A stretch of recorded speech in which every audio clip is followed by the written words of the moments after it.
The forge has gone quiet, the bellows blow no more. The forge has gone quiet, the smiths have gone home. Only fading embers remain, and my hearth grows cold. One kiss from you to rekindle it all.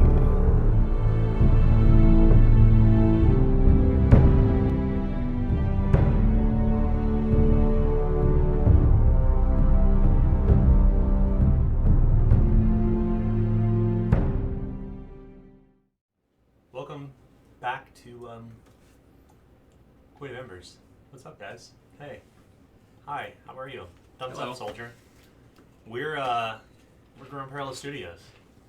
I'm your Game Master, Daniel Fox. You know these people around the table. We've been playing for a long time. And in fact, we've been playing for so long, I think we're on like 50-ish episodes already. Which means we've been playing for...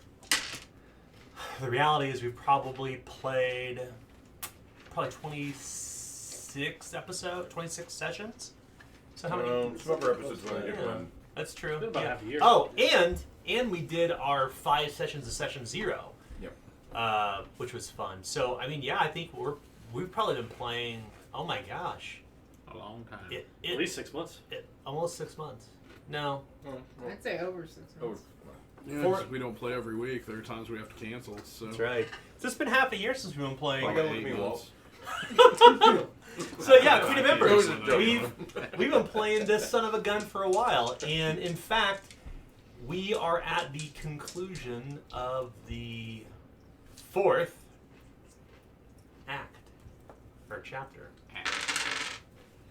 which means we're a little over halfway through the story. Which means we're going up to advanced. Yeah, that'll happen naturally. We will play long enough for that to happen. I assure you that. I don't know. So, last week Tim was not here, I was not. unfortunately. But that's okay, because we played and we had a good time, and it was exciting and fun, and even more of the plot was revealed, and more players, and more things were going on in the background. There's a lot happening. So maybe we can start with the very, very end of the party. Like, what... Let's pick up at the end of the party. Let's do a refresh of what happened at the end. Who would like to kick us off? Nick, you weren't there. Wouldn't. Shut. Too bad. Well, how about Mike? Nice work on that boat, though, man. Yeah. Yeah, you really held down the boat. I'm on a boat. Kind of. Yeah. So, all right. So Jonathan's there with a dying Captain. Can't remember Schreeden. Tenenfelder. That guy, sure. And asked some questions about like what happened, yada yada yada, and asks one question in particular about the barrister, if she was involved. They squeezed once if yes, 2 if no, and I believe they squeezed indicating yes. So anyway, he starts yelling, and then everyone scatters. Like all the lords and ladies and guest members are either booking it out the door, or they're heading down into the secured man cave. Secured man. Right. Mhm. Whereas people such as Terwin or Terwin? Kerwin. Tywin Bannister. Just Tywin Bannister. Just call me Tyler. Tyler. So Tyler Tyler Bannister. decides to grab a tray, uses it as a somewhat shield, and runs up to the stairs to see that, it's a bloody mess up there, and he's super dead. And so, him and Jonathan decide to go into the study, where they do discover that, indeed, the barrister has been slain. And though they do see, I believe, someone escaping through a balcony window, and shout out that the murderer the murderer is fleeing, and so Harper starts to give chase. Tyler starts to give chase as well. The soup-stained Or prophet. Is Soup-stained. the soup-stained prince. You've had both of us on that. Bannister Mall, or... Jeez. Terrence, yeah. Terrence, okay. It's terrible. We'll go with Terrence next. But then So Elisa and Jonathan decide to investigate. I get a name. Yeah. Sorry. So let's turn it over to Jonathan. So you and Elisa go onto the crime scene where the murder happened. You're the one who found Commander Tannenfelder, and you and Elisa go into the room. What do you see? So, the barrister is stabbed to death over the desk with some various papers and a number of bloody footprints leading around the room and to the door. So we rush over to the window to try to identify the who we believe is the murderer, the instigator of both the murder of Commander Tannenfeld and the barrister. He is dealt with, though, through a variety of thrown comical objects from an upstairs window, as well as seriously, some Super Mario Brothers 2 stuff happens. We throw rocks and chamber pots and somehow hit. We don't know, managed You knock to him off a brain ledge him. and he falls? As a crit No, success. he was on the ground running because he had led them on a merry chase through through the greenhouse. I think it was one of the sub buildings of the estate, and he had led them on a little merry chase. But the crime scene itself, in between the goings on outside, reveals some interesting clues. Specifically, someone threw some papers into the fire, and though most of them were, burnt to a crisp before we were able to retrieve them, we were able to pick up some clues, some names, as well as the indication that a sort of infamous sorceress tome was mentioned, and we're unsure about the context, but the Esoterica Durendal is what it's called, and so basically someone is dealing with occult or otherworldliness, and a couple of names to follow up on. What does Elisa find? Well, she's the one that got the stuff out of the fireplace, so she learned the name Templeton Murdoch was on one of the things. And then, the Esoterical Durendal, which was the thing that Jonathan actually knew about. On the desk, there was another name that was Emile Frosch, the village of Stowe, and Sentu Durendal. There's words that were part. The fealty contract was in the fire as well, so it was partially burned. And then when she went to go check the solarium after everything happened, she found a drawing of Rosalia and instructions to kill her that had obviously been left by the assassin. And on that there was a knife and then with the seal of Cartouche on it and a letter with the initials BL. What would you make a drawing of how to kill someone? No, a drawing of her, her face and stuff. So maybe It's like murder in this form. like a murder contract. Yeah, and whatever the creature was, the commander called him a Siabrafan. But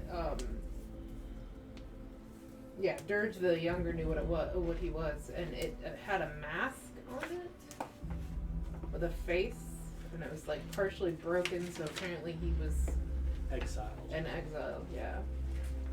And Delilah and Althea, which was the dancer and the new guard, had been imprisoned because it was known that they were part of the conspiracy. Or a conspiracy. Oh, and Rosalia was the spy master for the Baroness, we found out. Huh. So let's turn it over to Terwin, or turn it over to Harper. So Harper, Terwin, from your perspective, what happens, as the assassin absconds away. Right, so from the perspective of Terwin, he heard yelling come from upstairs, and he immediately ran because he's pretty simply-minded man of action. Let's go. Someone yelled. Taking a household object to use as some strange improvised shield. He runs up there, briefly assesses the situation, finds out that there's a a murderer on the loose and immediately gives chase. But he did at least stop to yell, you know, 1 or 2 orders of like, you know, there's a murderer, cut him off, and then went after him directly. Seeing that it would be a chase, he dropped just about everything except the cane he was holding and gave chase into a solarium that was through a greenhouse, I believe. And the solarium was set up with some makeshift traps, and it was completely dark with no lights in it whatsoever. It had like 4 dozen Mannequins. Yeah. So we started to give chase through there, and it wouldn't come out, and so we tried to flush it out, and instead of being able to flush this person out, you know, it shot Harper. It only shot at me, it stabbed me. Oh, yeah. It did have a crossbow though. Yeah, I got shot. And I then heard the stabbed. sound of a crossbow, yeah. And then, Yeah, straight poison. I got so knowing that this thing could shoot somebody in the dark, Terwin knew that flushing it out was not an option, so he went in there blindly. And as soon as he left the door, it ran, which is precisely what he knew would happen, but he didn't want to leave somebody to die. So then, having no clue that Harper was poisoned, he gave chase. And You're okay. yeah, You're I alive. mean, I think we he can get back to that. yeah, I think he even was like, "You still alive?" or something, and then he ran away, gave chase, and the heroes of the day were throwing miscellaneous objects from the balcony as Tara was giving chase in the courtyard. They did just enough to slow it down some, and then Harper steps out in a poisoned haze and picks up a rocks and throws it. And critically succeeds. Critically it's just- succeeds with the Rocks are the most dangerous weapon. dangerous weapon in Okay. Zweihander ever. I don't need a gun, I got a rock. Not because of stats, but because they'll always explode. They always explode. Is So- How many explosions did you have? I mean, was it just that? the critical success, and then I think I had 1 explosion on it as well. Yeah, so I ended up doing like, I don't know, almost 20 points of damage with the fucking rock, right? Yeah. It's silly. So then that's enough to get it to like fall over or something like that, and I was grievously wounded. right. And so he pulled an injury, and it was Yeah. on the ground, and Terwin came up to it, and they had thrown a lamp. Yeah. And Yeah, I hit it with a lamp and then you hit it with a pot. So Terwin lived up to his family name. He picked up the lamp and he bashed it in the face 3 times, and it didn't do enough to kill it. But then he struck a match and lit it on fire. And called out as dooming. Yeah, called out as dooming. He hit him 3 times, and he said twice for poison, thrice for a kiss, and then just lit it on fire because he had been stabbed twice. So a little, you know, slight amount of Did you get metagaming, but stabbed? you know. No, you got. Oh, no. You got stabbed twice. I got- with, yeah. with poison. Yeah. Yeah. no, So I mean, so I critically failed a little my. dramatic effect, you know. But, so I critically failed my toughness test. And if you don't know anything about that, it means you're dead. Yeah. You got until the poison wears off, and then you're dead. Yep, matter of minutes. Also, I would have been bleeding because I got stabbed and I wasn't wearing the armor.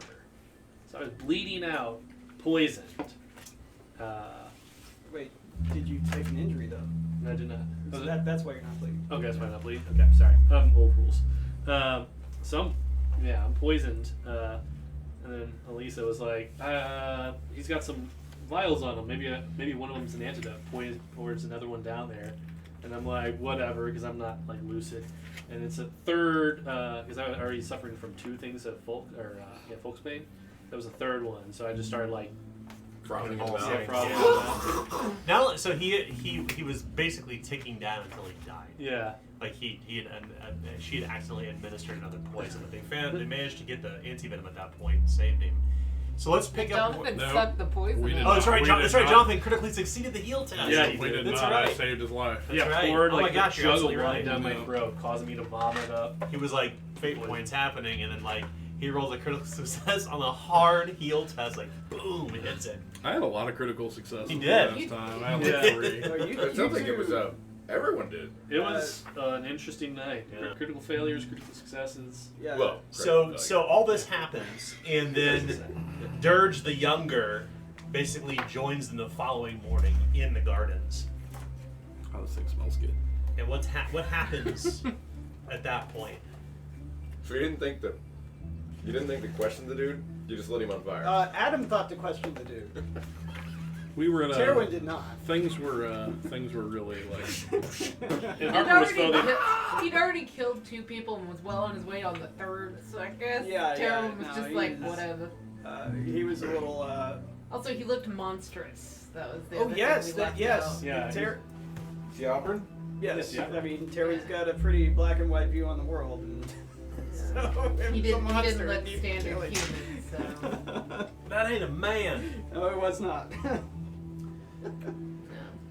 So that brings us to the gardens where you're at with Dirge the Younger, and it's not midday by any means. It's still fairly early in the morning when you kind of given Dirge the Younger the entire breakdown of what's happened, and he's discussed with you like what he thinks this thing is. Looking at with great disdain, the body half charred, lying in the gardens.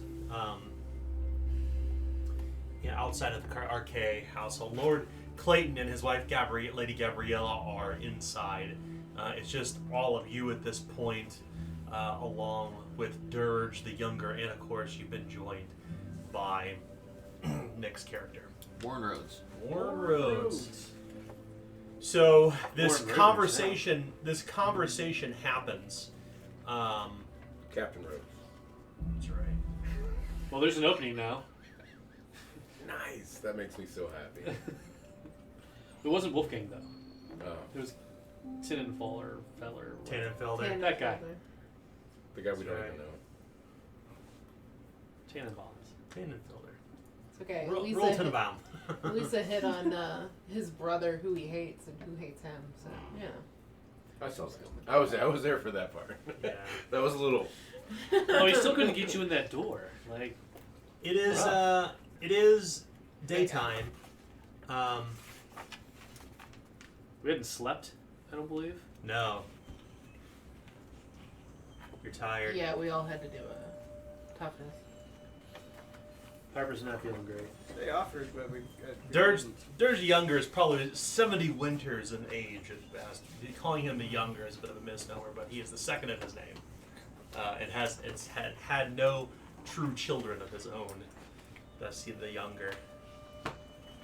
The city watch has come at this point. They're kind of obeying orders from Dirge. He's dressed in the archaic colors, and he has this kind of walking cane with this kind of bulldog on the end of it. He has a sword at his side, but you strongly suspect it's more ceremonial than actual functional at this point, given his advanced age. He shares words with you, and is clearly like concerned, not only for the safety of Lord Arcade, but what has happened here as well. And you make some inquiries and speak with him at length about who this person may be, and such. And eventually, he will be nearby if you have any questions for him. Other than that, though. I reckon I'm putting the bigger book in first, right? Other than that, though, he'll be outside nearby should you need to ask him any questions. But you kind of begin to go back through some of the evidence at this point. It is, of course, a late.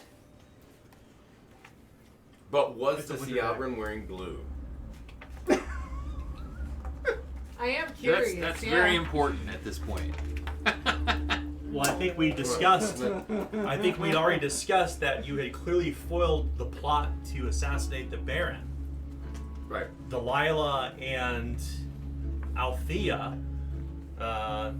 being tied to Flint Hefner, you spoiled their attempt upon his life. So you succeeded in that. Right. by following Jonathan's clever play.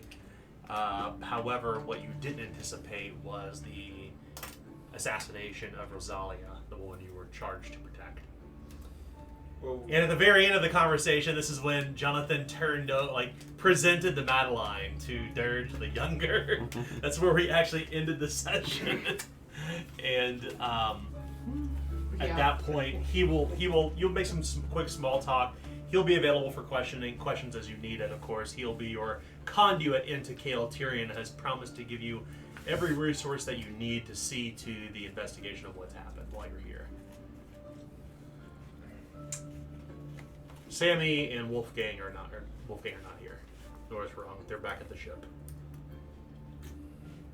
did we? So is the 6 of you alone. Did they sign the paper? Did I they got sign burned. it? Well, I mean, I'm sure there's a barrister in this city that can mock up the papers for the treaty. As per Dirge, that is not the concern right now, and he doesn't think it's going through. Yeah, it's a matter of like decorum after them suffering a death because Barrister was actually raised by them. Somewhat. Yeah, they were the Arcaes loved the Barrister, Rosalia Mansfield, kind of like a daughter or something like that. And Okay. so to discuss business in light of their loss would be poor taste. That was the impression we got from Dirge. From Dirge. Yeah. Okay. All right. I think I'm fully caught up. I just want to make sure I didn't, Yep, that's good. before I put my foot in my mouth and. You're good. So we turn to you all early morning. You all are very tired, and you've learned a lot in the past 48 hours. Harper will look at Warren and you think you take a look at some of this? As I point to the stab wounds I have in me. It looked like you went through quite a number last night. Yep. Suppose I can Came here in such a rush, all your supplies are back on the Madeline. look you over once we get back to my supplies and whatnot. I reckon if we're up in the fancy city, I might see myself a barger surgeon. If you like spending money, I guess that's your prerogative. Well, If I ain't good I'd enough, rather get this if I ain't taken good care enough of. for you, I get it. no, you're fine. It's just, I mean, I'd like to stop bleeding and, well, I guess it stopped bleeding, but get it sewn up would be nice. You plan on getting into a scrape today? No, I think you'll hold then. I wasn't expecting to get in a scrape last night. I don't ever plan on getting in another scrape for the rest of my life, but I know it's gonna happen. Well, we best make our way back down to the Madeline then. Yeah, actually, I would be inclined to agree. We should go. Do we know what's happening to the body? Is it still there? Has it been moved anywhere? The city watch it's currently covered in a heavy blanket. Okay. So what's the plan, boss? Are we gonna? Are we okay to go back now? Well, I mean, we sufficiently messed this up, but we did do our job last night. We saved the man.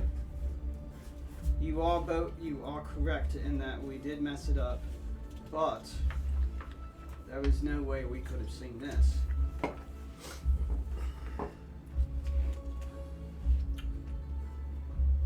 But was the Sea Operon wearing blue? The body's covered up, right? Yeah. Body is head to toe burned to a crisp, but you can see between the charred parts there are tattoos head to toe upon this corpse, and they only seem to wear some sort of binding around their lower half of their body. In fact, as they recount the stories you're walking through the city, they talk about the fact that the assassin was barefoot. They found bloody footprints all over where Rosalia was killed. Eventually, you retire back to the Madeline in a quiet cove.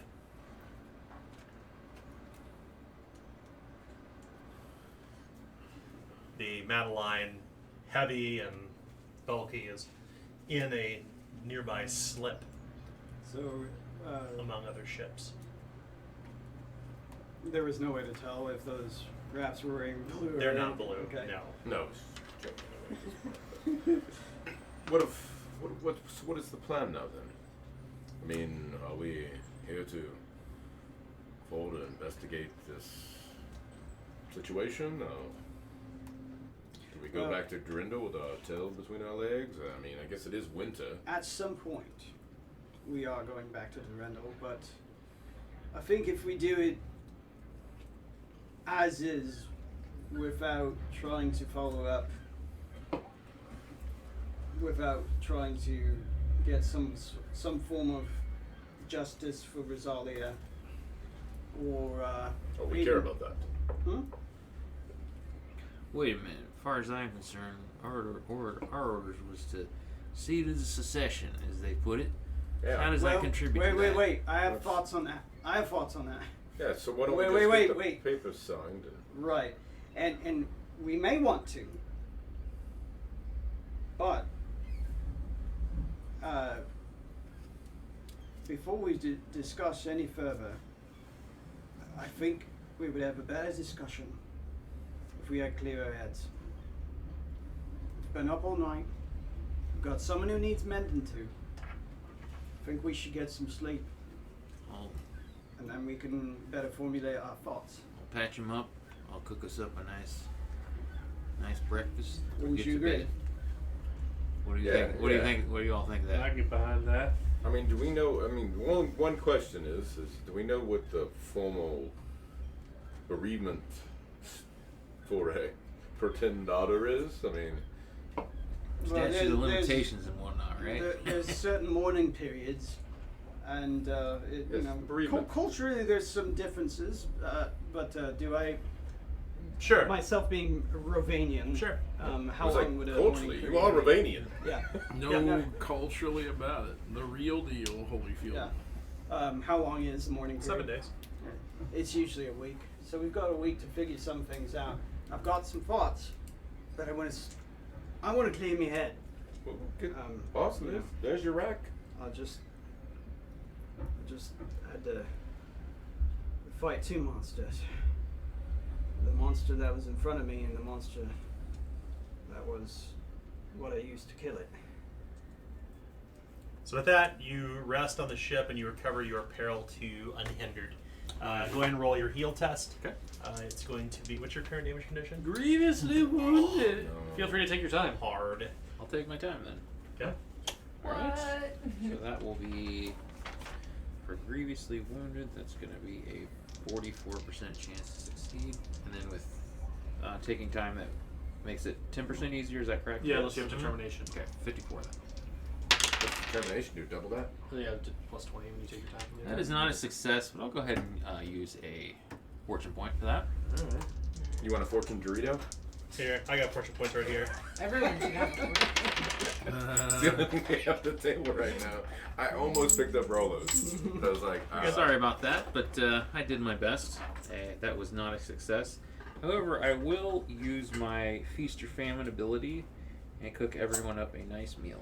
Nice. Could you also take a look? I think me and Terwin are both. Yeah. So we'll get Okay. to that after he finishes his meal. So it's going to be a survival test. Survival test. And we'll assume you have everything you need in the ship, so it's going to be easy. Okay. Easy survival will be 79% chance to succeed. And that is 53 success. Guys, I did my best, but So I'm everyone afraid- go up one step on the damage condition track. Actually, total of 4 people. Dibs. I'm good. I'll take. I'm good also. I'll I'm take one down, so, So, I'll just take that. you Okay, guys so all- that's 3. No heal. Before you guys Then are you go, going to also mend Elisa? Yes. What's your current damage condition, Elisa? I was lately. Prior to eating the meal is not eaten before he binds you, I'm assuming. Well, the meal moves you up one automatic. Well, he's saying I treated her before she ate. Oh, correct. Oh, okay. Correct. So it'd be moderately, so it's going to Moderate. be standard test. Okay.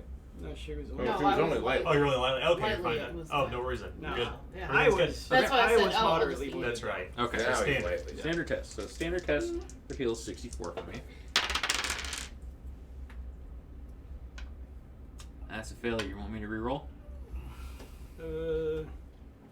Sure. Okay.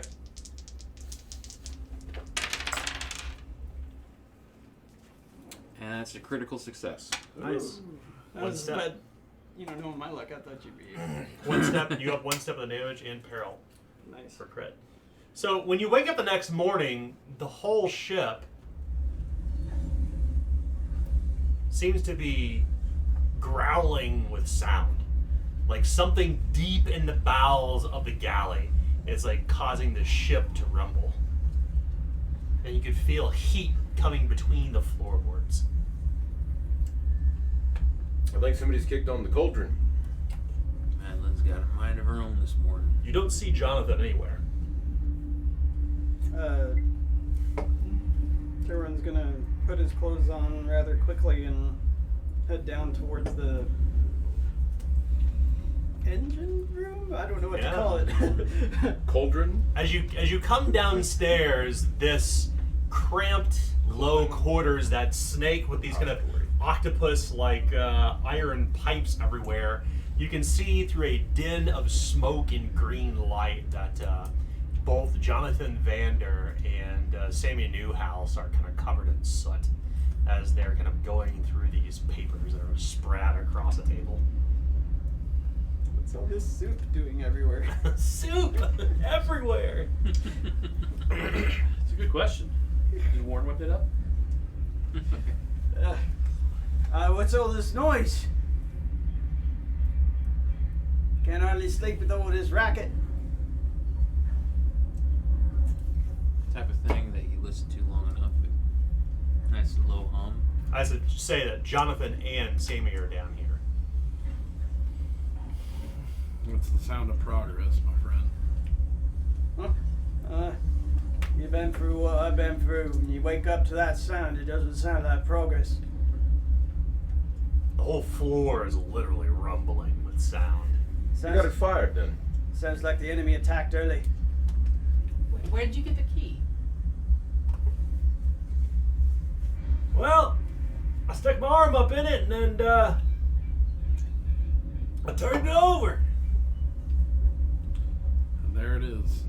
He comes over and just like this, he pulls a long lever and there's this hissing sound as the entire thing shudders to a slow stop. Well, that ain't right.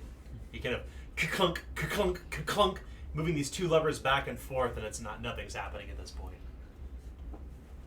Night Father's luck.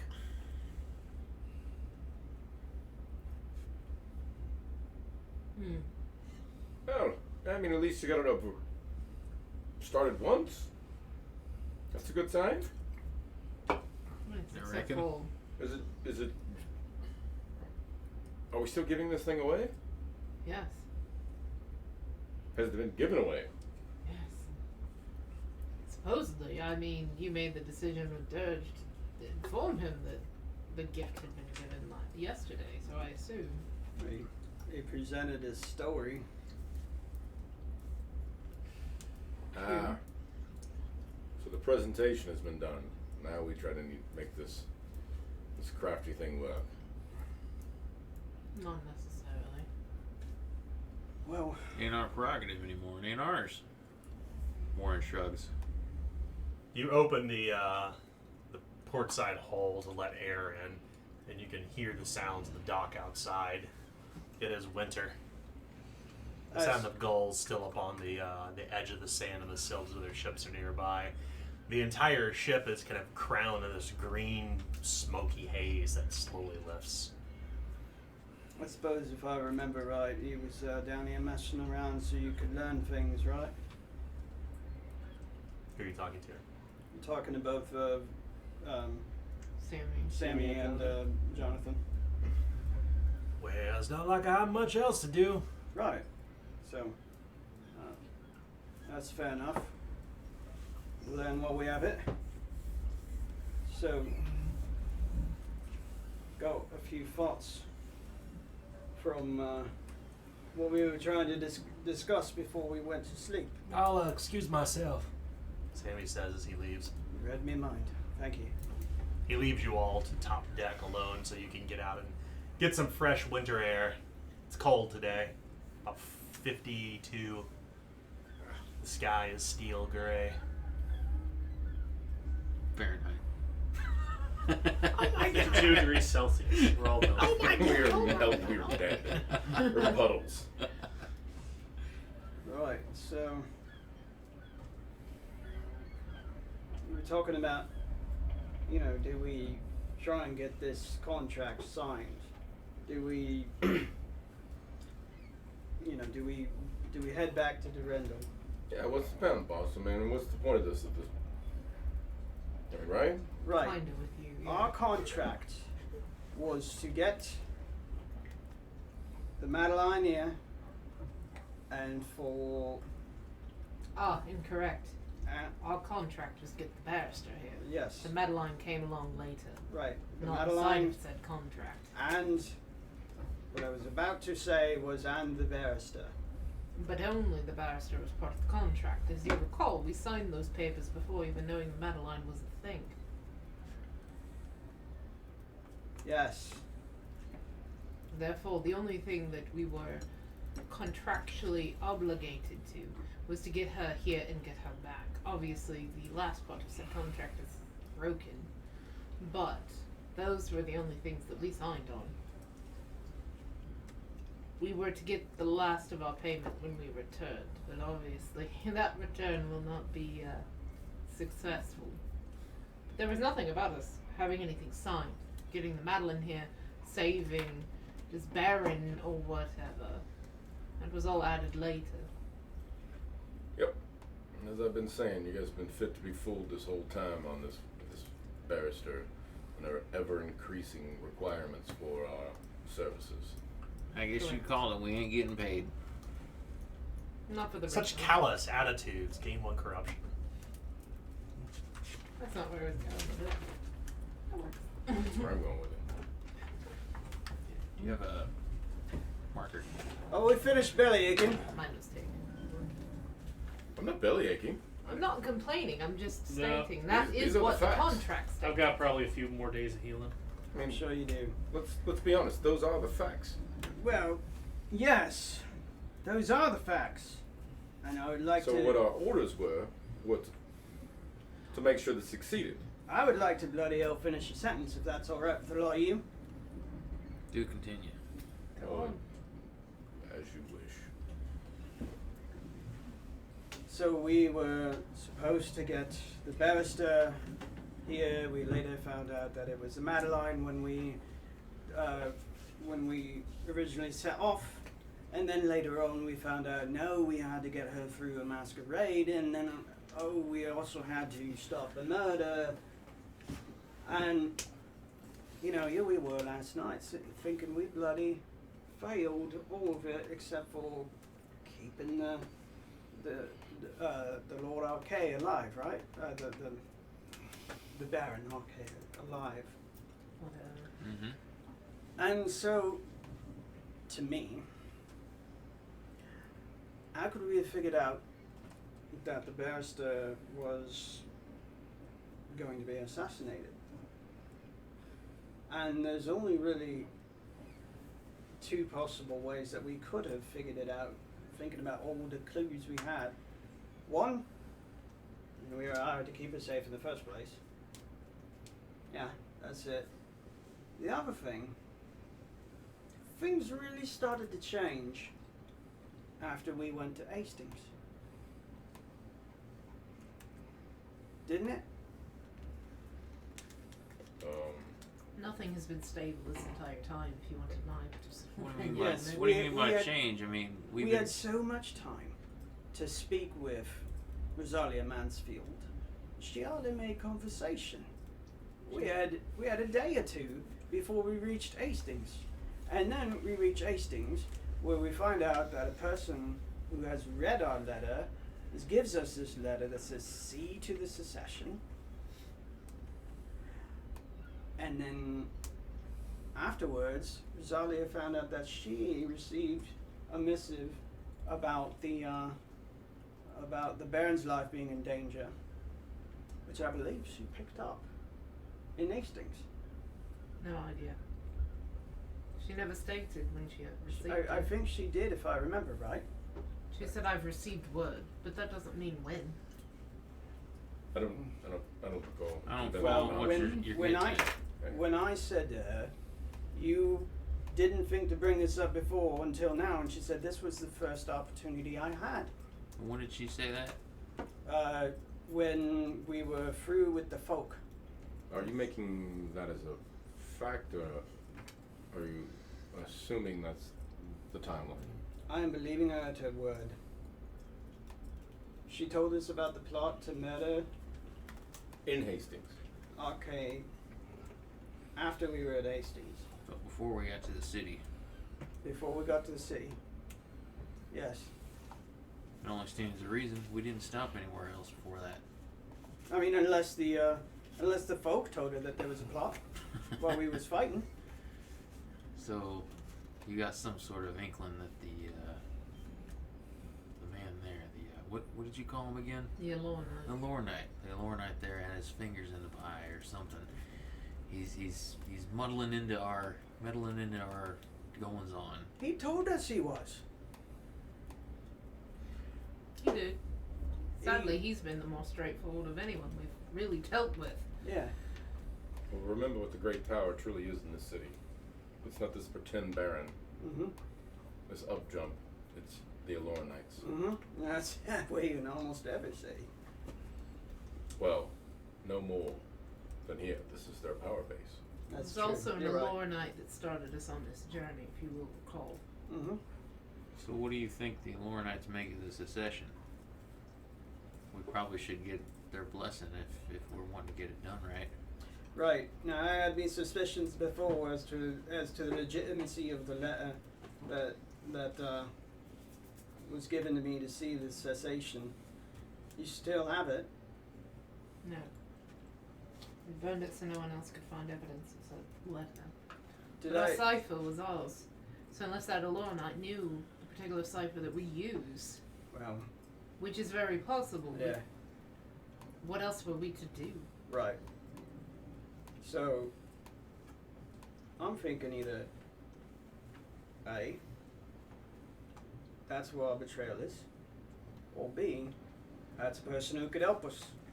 Well, so I'm inclined to think A first, but if you assume it is A, and you assume that the message that we supposedly received from our superiors, if you believe that that was written by him, or was somehow made up by him, why would he have sent us here as a potential to possibly save the barrister? Obviously we didn't, but why would he have sent us?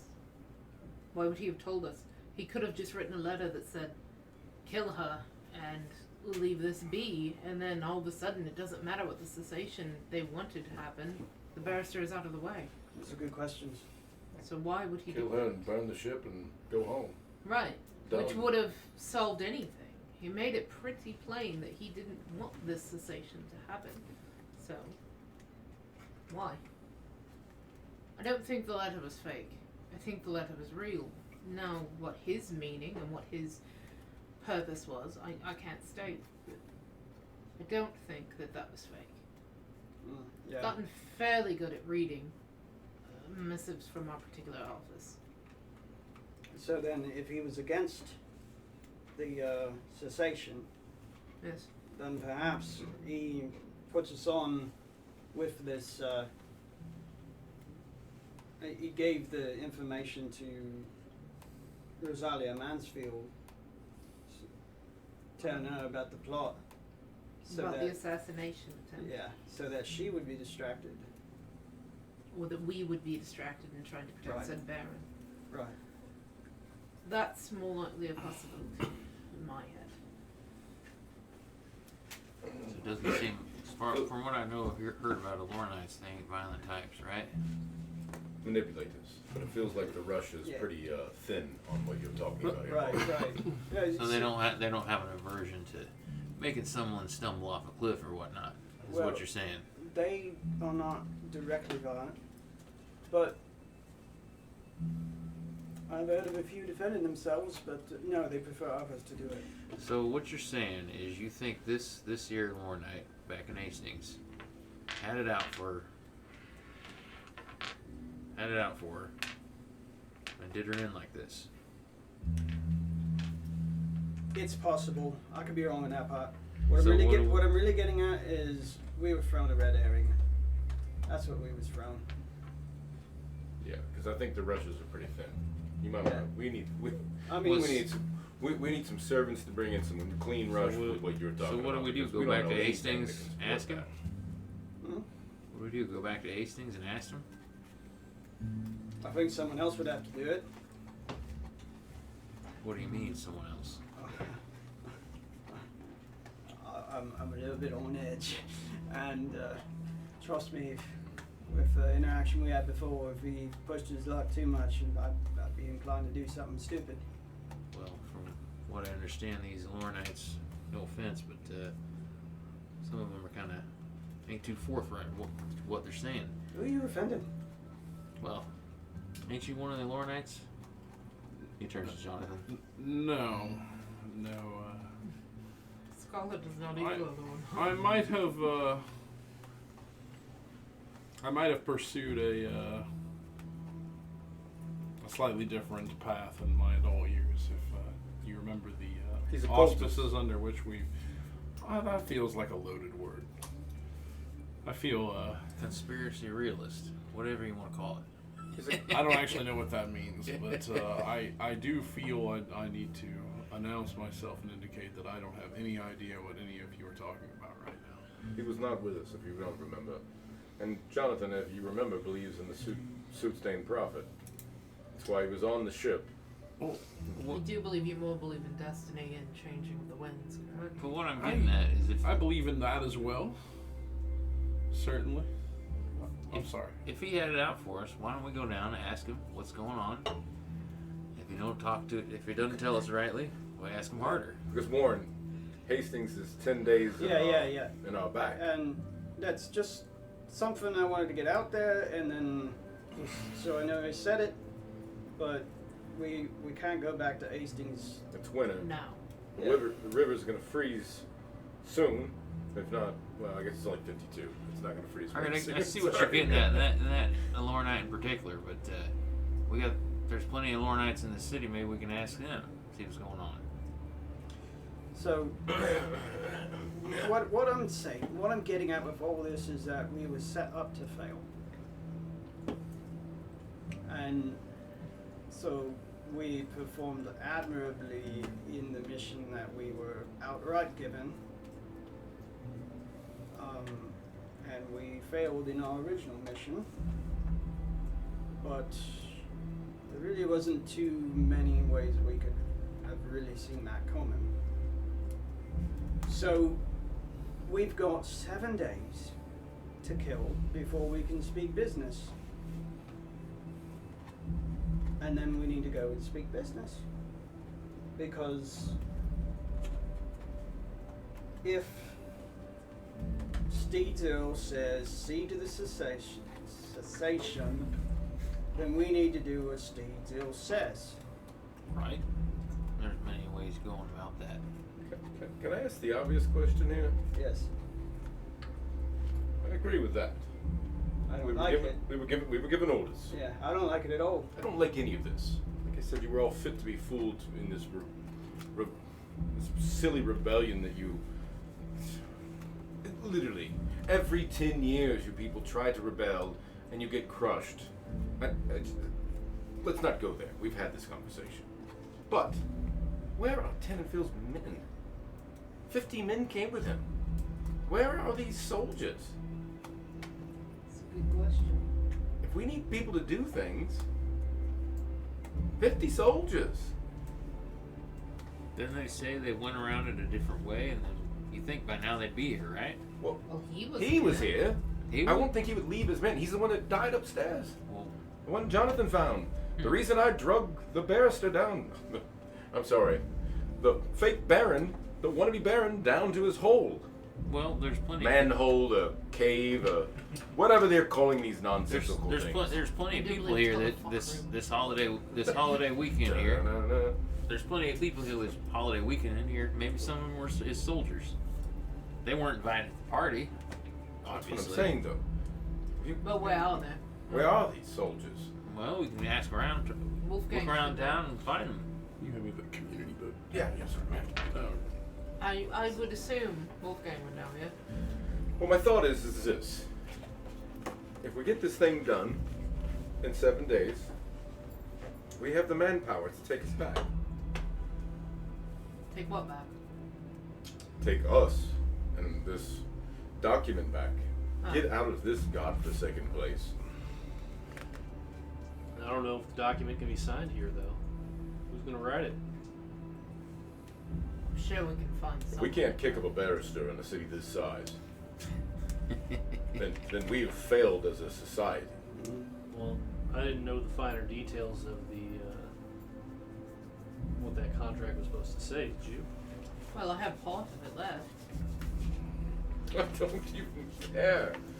Get the agreement that he is going to side with her when she succeeds. To me, that's the guts of it. Well, as we found, So, sometimes it's the 50% finer details that success. screws you over. Well, 50% success or 100%. You want to go back with nothing to your madam? Baroness. We're already going back to nothing. She's a pretend baroness too. The only reason she has that title is because of her ex-husband. Yeah. All these damn up jumps out here in the middle of the sticks, pretending to be baron and baronesses, and I believe in Dupre were nobility. it's the truth. My attempt at a disarming smile did not disarm. My apologies. Ah, whatever. I've lost my lordship. I don't care about it.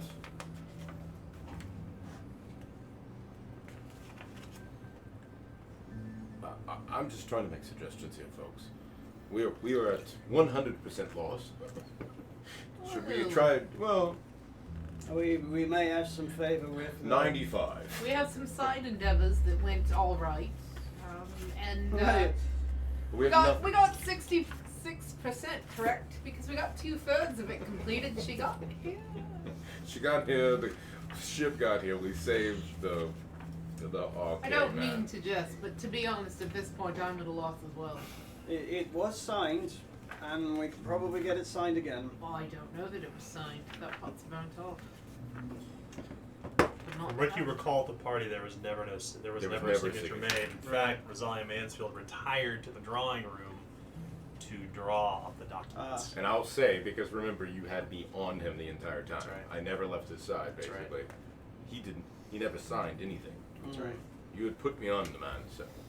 In fact, if you recall, the first time that Rosalia, the barrister, tried to approach Lord Clayton Arquet, his wife intervened. And that's when you put me on. Because you I- were like, alright, this is looking bad. I do not believe anything was signed, but even if it was, a singed contract is not a contract. Right. No. The only reason I brought that up was I thought it was signed, and you're right. I forgot. But if it was signed once, it would be signed again. But Oh, well, yes, that is a very good possibility. and seeing as how we did save the Baron's life, then hopefully we can come up with another barrister. I would And- think the arcade would have a family barrister. Right. I mean, I would suggest that their family barrister probably looked over these documents or would want to look over them before they were signed. One would assume. Just from my previous experience. So is that the steps that we plan to take then? We Is should look to- into it while we're not able to talk to them. But what I'm saying is, in the end, what our plan is to continue with trying to get papers signed for this secession. That is our end goal. Right. Our Yes, direct sir. orders were to get Rosalia Mansfield here, but the reason she was coming here was to get that treaty signed. And our orders from Steedshill is to see the cessation, and that's what we're going to do. Well, they said continue with the secession. Might be a bit different. Now, the words were see to the secession. No, Again, that we was I both- think exact- I recall that too, Carolyn. If it was the words, remember, it was sent via tweet. Yeah. very short because you can only fit so many characters on the a bird's scrap of paper that's tied to a crow's leg. Right. 244 characters, is that right? I don't No emoji. Emojis take up 2 characters. As long as they're ASCII characters. Alright. Okay, so if that was the actual word. Well, if we absolutely believe that those were our orders, I guess we continue with it, yes. Mm-hmm. So for the next 7 days, do we try to find out what happened here? To the 30... I like her approach to this. The 33% that we messed up. I'm liking that. There's only a third. I mean, if one wants to be completely technical. Yeah, you know, I'm feeling more confident already that we succeeded in this. Just I didn't fully don't succeed. know if there's degrees of success in this particular situation. We have some leads to chase down. That's what I'm saying. I mean, we'll see what happens next on the WB, right? Or MB or whatever it is. You know, with the initials on the contract for killing Zoe Mansfield. LB, WB, BL. Bruno Lehman was the name that came to mind first. Which one was that? Part of the guiding hand. He's part of the merchant collective, I suppose, back in Durindal. Back in the Grendel. Or not in Durindal. Yep, Durindal. It is Durindal. Mm-hmm. Yes, the merchant hand. But they were part of the ones who are in the forge as well. Don't you recall? Salt Peterman? No. The no. Allure Knight. He told us about the guiding hand, and Gelman and Zox that owned the Gelman and Zox foundry is were part of also it. part of it. But there was Bruno Lehman, who was a merchant of ill renown, he stated, that is part of the guiding hand. And they're part of a group trying to stop the secession. Ah, There are Yes. a bunch of powerful merchants who look upon this as disastrous to the pocketbooks. Yes, that was Alright. the word from the proctor. so then we can take Proper that. bishop. We can take that back to Durendal when we go back, and use that as evidence to probably see a man hanged.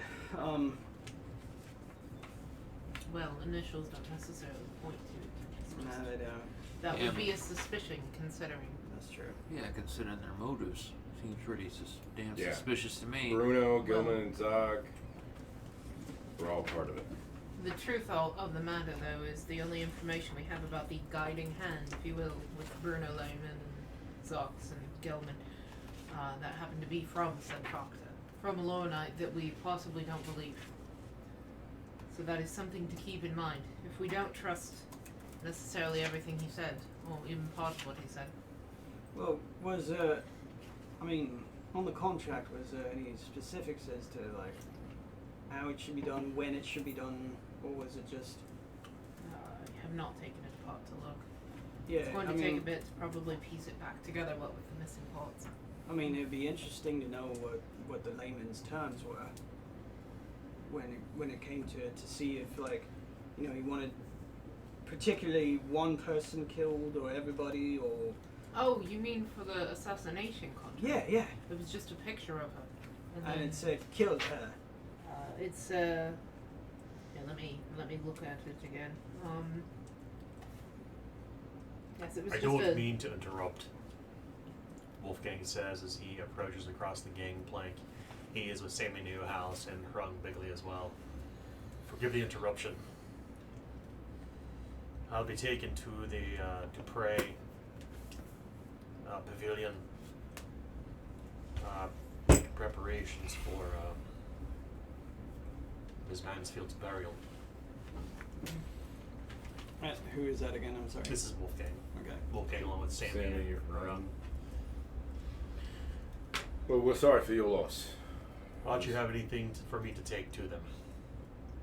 Take to the Dupre household. I don't think I understand the context he's asking this in. He's going back to his childhood home because we have to vacate the boat.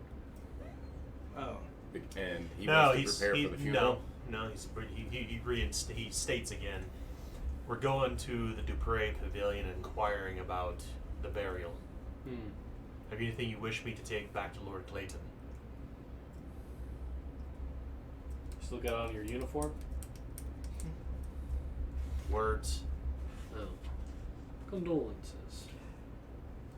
Yeah, I particularly like to,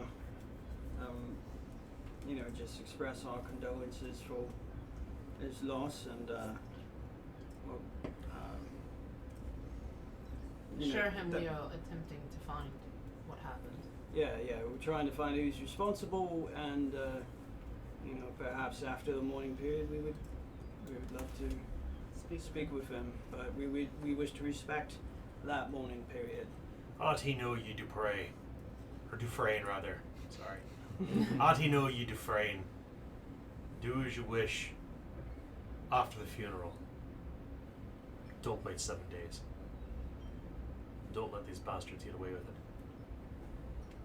I mean, you don't think that'd be offensive? He's a Do what man you of- will. You're Dufresne.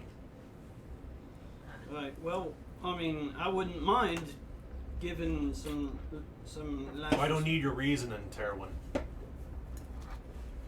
wouldn't mind giving some last respects to her. And Shall convey them the day of the funeral. Excellent. Please and thank you. Thoughts and press. Oof.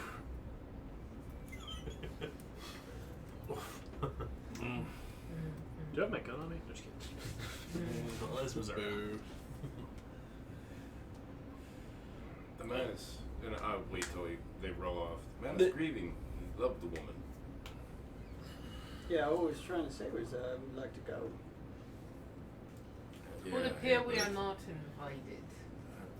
No, I don't think that was the case. I think he's saying, get off your asses and find out who killed my wee lass. Hence the reason I believe we were not invited. That also might have been implied. But I do believe he is correct. Us Maybe we don't speak to the Baron for a few days at least to give him time for grieving and Well, all of that. yeah. But I think he wants us to make action instead of speaking. Which To obviously everyone else. Wolfgang doesn't understand that sometimes you must speak to find your actions. Yeah, it's not like we was going to sit around with our thumbs up our asses all 7 days. It's just that we didn't necessarily want to be bothering a Baron while he's in mourning, but whatever. He's not a baron yet. Anyways. He's technically not a baron. Back to your question. All that I found on What said is he? He's just the lord. He's just a rich man. he's a coward with some strange paintings from what I've heard. What Wood they all, cuttings. what they all call him Baron Arcade? Baron Clayton It's Arcade? more of like an honorary title, I It's guess. the title he wishes to aspire to, as I've said to you multiple times. I mean, He if wishes that if she can call herself a baron, Which she was. I mean, the because Greys of were her- barons before the Ginnies. They It's also all lost. semantics. Uh, Royals calling themselves what they want. I Yeah. don't really care what the nobility deigns to call themselves, Yeah. or the non-nobility, or the whatever. I don't give two shits what his title is. Mm-hmm. But to get back to the matter at point, not giving a shit what RK is, there is a drawing of Arzalia, and there's instructions that simply say to kill her. And then there's a knife, it has a cartouche seal, and it says BO on the bottom of the letter. That's all I have. Cartouche seal. It's a seal of cartouche. What's that? GM told me. I don't know. Is that It's something like a that seal Elisa that would goes all the way understand? along the what? bottom I'm of sorry? the You page. told me there was a seal with cartouche on A it. seal in a cartouche. A cartouche is like a scroll, Oh. like for heraldry. There's There's a the there's BL a on there's a the ho- seal. yeah there's a horse That's and there's a BL within the symbol. Okay. Who knows their houses? Do they no one else with a horse like that? You already determined that it's Bruno Lehman's house. Yeah. Okay. I mean, He's we are a certain marquis specifically of Durendal. Okay, Which so means we're- he's a merchant baron. That's right. He doesn't truly have a title. Right, but It's a merchant prince. He's a merchant prince. Mhm. He makes so much money that he basically made himself a title. Well, you've got more than initials then. Yes, we know it's him. At least by this. But Of course, he'll probably claim to be a bench set up. well, of course. Of course. We can only go off of the evidence we have. What about the creature? You know, we still had 2 names that we have not traced down. What's that? On the one letter that Rosalia received during the middle of the party that made her withdraw was from Templeton Murdoch, who is an Allure Knight that you have heard of, I believe? The name Good strikes Lord, that's a dead Lord. I told bell. you He this went before. to. He's of similar age to myself. I know of him from school, but that's basically it. Does he live here? I imagine that he does, though many people who are my age do not live the same place they were when I knew them. And then there was Perhaps Emil Frosch, and something about the village of Stowe. Yeah. Are we forgetting the one thing that we're not thinking about here? How about the murderer himself? That creature. That thing. Where exactly does one hire a Seabran? That would be my thought. What does one find a Seabran? Far to the east, according to, or was it west? According to the I think Dirge it was- Lesser. I think it was west. west. Yeah. He also said he did not believe there would be an assassin. Well, yeah, I don't know what that means, but that's what he repeatedly said. yeah, but I mean, he said if they was still a part of the structure, and this one was outcast because it had a broken mask. Right, and if that's true, though, it doesn't really matter where he was. He could have been anywhere if he's an exile, right? Because Part of me imagined that something like that would stick out, though. So maybe that's a dead end. well, It was no, just a it thought. could be. It could be a point. So if somebody had noticed him, it's not like he looked standardly like. Yeah, I mean, should have Right. kept it alive, but Well, things happen. it was monstrous. So why don't we do a little investigating on at first? Let's find this Allure Knight, and I would recommend that the two of you do not speak with them. You're No. prejudiced against Allure Knights are Yep. well known. Also not easily hidden. Hey, I have been completely cordial with every Allure Knight I have met, with the exception of when you're opening me letters. Profit. Yeah.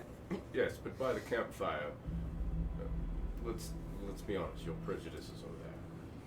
Doesn't mean I can't hold any prejudice to myself. Then, be as it may, you are the leader. You can go. I was just making a suggestion. There was something about the Seabran's tattoos. Unfortunately, I only got a quick, brief glance at them. Frequently, that's enough, but then they were sort of burned by no fault of anyone's own beyond the ability to read. No, it's me fault. No, I don't believe that it is. I think that you acted in defense of your life and limb, and I don't think anyone could blame you for that. But there was something unusual about it. I assumed he would make his escape, and I threw the lamp to the ground with the intent that I would get enough light to get a good look at him. I did not realize that I would, brain him upside the head with it. But believe me, I'm certainly not kvetching about the action. But regardless, there was something about it, and I cannot. I'm certain that if we could decipher them, we could indicate where the Seabran came from, and that might give some indications as to where our enemies have been. Well, I mean, what chance do we have of that with what I did? Well, Maybe I remember them, Oh, you do? but I am not a good enough scribe or artist to convey them. So we need to find Wall. I suppose that could do. Or he simply looks through books that might have drawings themselves. Yeah, that might be smart. Well, if you're reckoning on seeing the Alarnites, they know lots of stuff. Maybe they know about it. I feel I could describe them well enough, particularly if I was well rested and. Perhaps they got charts and tells them what each one is, and you could look through the charts and figure out which ones that look like what you saw. Charts on tattoos? Yeah, they know all kinds of silly stuff. They Yeah, don't have any bearing on anything. How do you know which tattoo you want unless you can see it and pick it out? I mean, don't they have a catalog of them all? Somehow. I'm joking. Okay. I'm joking. Somehow I assume the tribes. Privacy has have never this been my information. thought, so I don't know tattooing well, but I would think it's a personal choice. This is a little different. The Symbols mean Seabrans. symbols. The Seabrans carry their life stories, their biographies upon their skin. Oh, So I didn't know that. yeah, it is very different than though putting them on parchment, but not really when you consider it. Consider it a more permanent form of their identification papers, if you will. And luckily, they tend to show a lot of skin, it turns out. So I definitely was able to get a look. I don't know if if there's anything more that could be gleaned from them than that, but What did you glean? just seemed to be a story. Seemed to be an indication of someone who grew up and where they'd come from and what they did, but without the context of what that means. It's like telling you that I grew up in the village of Stockwater, but if Stockwater is a place you've never heard of, then that means nothing. So do you think we can see the body? We would be able to determine any of that stuff, or with the burns it would be impossible? I think the burns would be impossible, but like I said, I got to look, and I have a pretty good memory for this sort of thing. So you need the context, then. Exactly. I don't know where Stockwater is. I imagine they make a lot of soup there. So Stockwater. Maybe that's where the profits from. Yeah. Don't All that stock. I'm gonna look for my. This. Bear in mind that this is simply a metaphor for a place and not the actual place that is mentioned upon his skin. I'm simply giving an example of something that a word that could mean something to someone and not to another. Right. I do not assume he wrote Stockwater across his chest. Just like City of Stockwater. In old English Say fonts. born in the USA. Like old I'm a English Seattle font. with attitude. He's like, just he has on like his back and All OE. day and all It's day. an old English. He has all tattoos on him. That doesn't make any sense. I mean, just like when I refer to wizards and wands, I don't mean an actual wizard or wand. I know that they are pistols. So what will you do from here? What were you? Yeah, boss. Are we talking above board now? No, you're taking in character to make a decision. Okay. Yeah, I mean, I was Still asking not whether you a wanted decision. us to advance the storyline in a way that. So we've got some leads we can chase down. I say we go find this alone. Yeah, we can find an Alorni to get some symbols and meanings, and even though I could keep my prejudices to myself, I just don't feel like I'd be much of help. Because I saw a mess of colours when I was running after it. Wait a minute. I'm going to see if I can remember any symbols whatsoever from when we were out in the courtyard. You were so taken by your pyromania that, and the fear that was drilled into your heart, trying to fight for your life in the pitch black darkness of the mausoleum outside the solarium, and Harper is stumbling around and on the verge of dying, that nothing immediately comes to mind. Yeah, I wouldn't be any help. I reckon I'm just gonna stay here for a while, lay down, so I don't shoot any Lorenites. Rest up a bit. Yeah, I would like to be productive with our 7 days though, but I understand if you need some time. We don't want to be doing things wrong. Maybe. Some of you go track the Alonite. I will try to see what I can get from this contract that I have left. Alright. There's one thing in there to consider. But, Isn't there a town in there? In the notes? In the contract? There is Stowe. Sorry. Go ahead. there is. The village of Stowe is mentioned, certainly. But Alornites are known for, let's say, their primary stated goal is to seek out and eradicate heresy, correct? We can all agree that that is... It is the edict of what the That's group true. was established for, but That's true. there were pages burned within the fire that mention a book most infamous for its heresy. What was that? I mentioned it earlier. It is a, let's say it's Something- rumored to be, something Durandal. it is the Esoterica Durandal. That. And I don't know what that is. elsewhere, on the same letter that mentioned Emile Frosch, there was a indication about the village of Stowe and the words, "Send it to Durandal." Now, my hypothesis is formed based only on the information we have, but perhaps the indication is that there was some sort of trade or agreement or sub-dealings that were revolved around this book, and their intent to send that book to Durandal.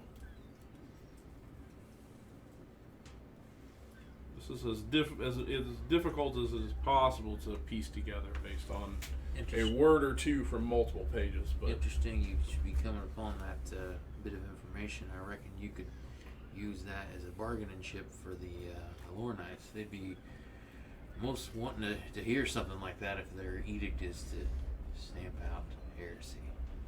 They'd want to know where this book is, and so they could get their hands on it, get rid of it, maybe or hold it for themselves. Maybe they already did.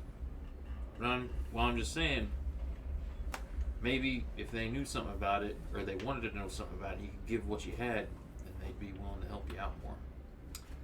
I would be disinclined to do so for one primary reason that is important to consider.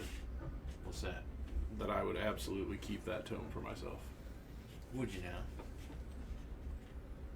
He nods solemnly for those who are listening in audio format. narration. It's So awesome. yeah, we're chasing down this esoteric Durandal, and we're seeing about some Mennonites and all that. So what about the rest of us? How about you split your group above board? I'm gonna find myself a barber surgeon. That's what you spend your day doing? Yes. Okay. Days, plural. Assume 3 days. 3 days till the funeral, basically. I need not know what you're doing daily. I just simply need to know what you're going to do over 3 days. So we'll start first with Hamish. Sorry, Harper. Sorry. Harper, yeah, I mean, he's gonna find a barber surgeon, get fixed up, just to help out there, and then he's going to see if he can hunt down. Someone mentioned about where the soldiers would be, Yes. so I was gonna hunt that down. Okay. So Harper will go look for Commander Tenenfelder's soldiers. And what of you, Terwin? Terwin's gonna try and see if he can further talk with some of the people at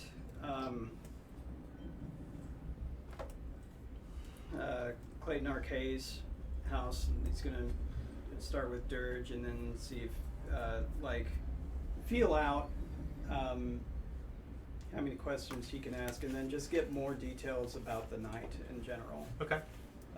To try and piece things together from perspectives that we may not have seen. Okay. What about Banneker? I'm gonna follow up on the murderer.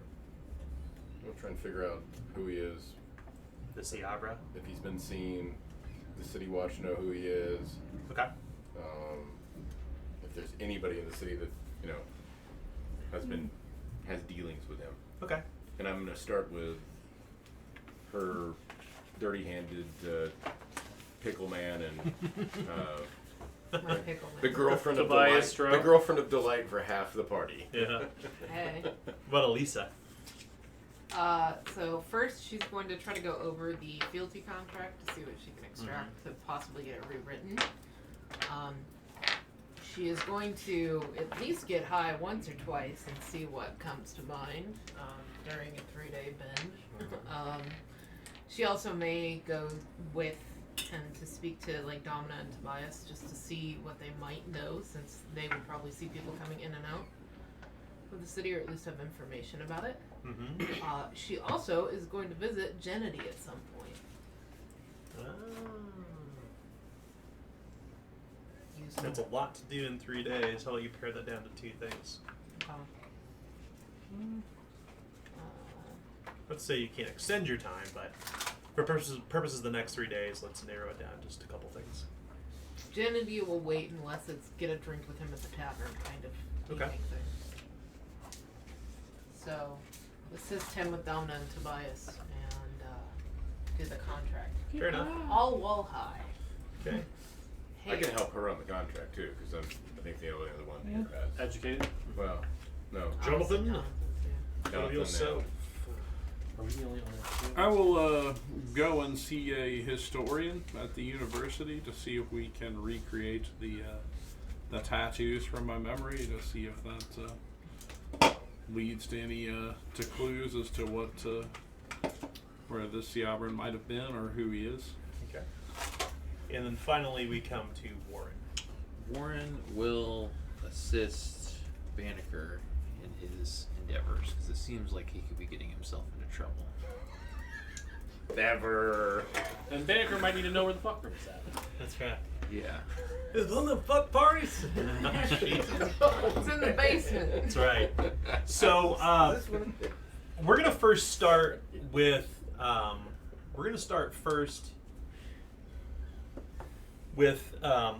Jonathan, actually. Okay. So over the next 3 days, you're going to begin making inquiry with some folk that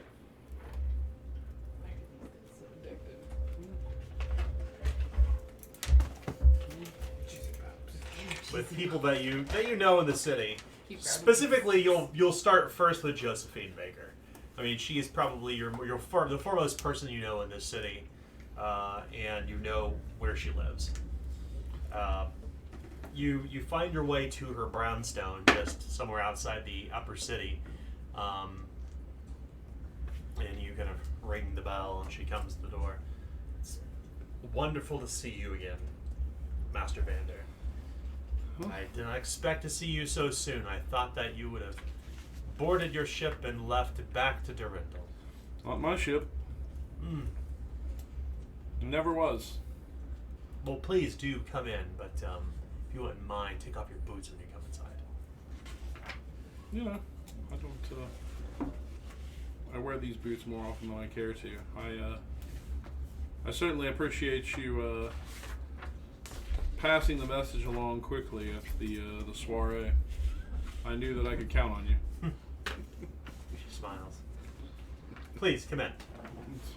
Her home is quaint and small with several knickknacks. It kind of looks like it's filled with a number of antiques, things that are not from here. A strange black polished mirror resting on like a little picture frame. There are some strange stuffed animals, chimeras and the like, unusual creatures that adorn the walls. The place smells of mahogany and pipe smoke. And you know that she is taken to pipe, obviously. She's not a husband. She, as most Eloranites, she is unmarried. You sit down like of a leather couch where you imagine several others have sat before to be either chided or scolded or scrutinized or investigated. As you kind of sink down to the cushion, you can't help but feel a little bit small in here as she sits to this large, dominating, leather-bound chair and rests and sits back. Well, I am certainly glad, I suppose, that you will be staying around for how many more days? I don't really know. I've found myself in a company that I'm actually not a part of, though from time to time they seem to have forgotten that. I find myself to be an honorary member, if not a mascot. But we all know how that feels. We were trained to be listeners. Some of us stayed with our trade, others did not. There are other traits. Indeed. Well, if you were going to be here in Kill Tyrion, it would behoove me to keep you here if you wish. You need a place to stay. I'm sure you don't want to stay down the lower city, she says. You almost feel like her collar kind of poking up underneath of her chin, like she holds her very perfect posture with her hands kind of cupped at her waist by her dress. I spent my entire life looking up at the stars. I find that to be a position of moderate comfort.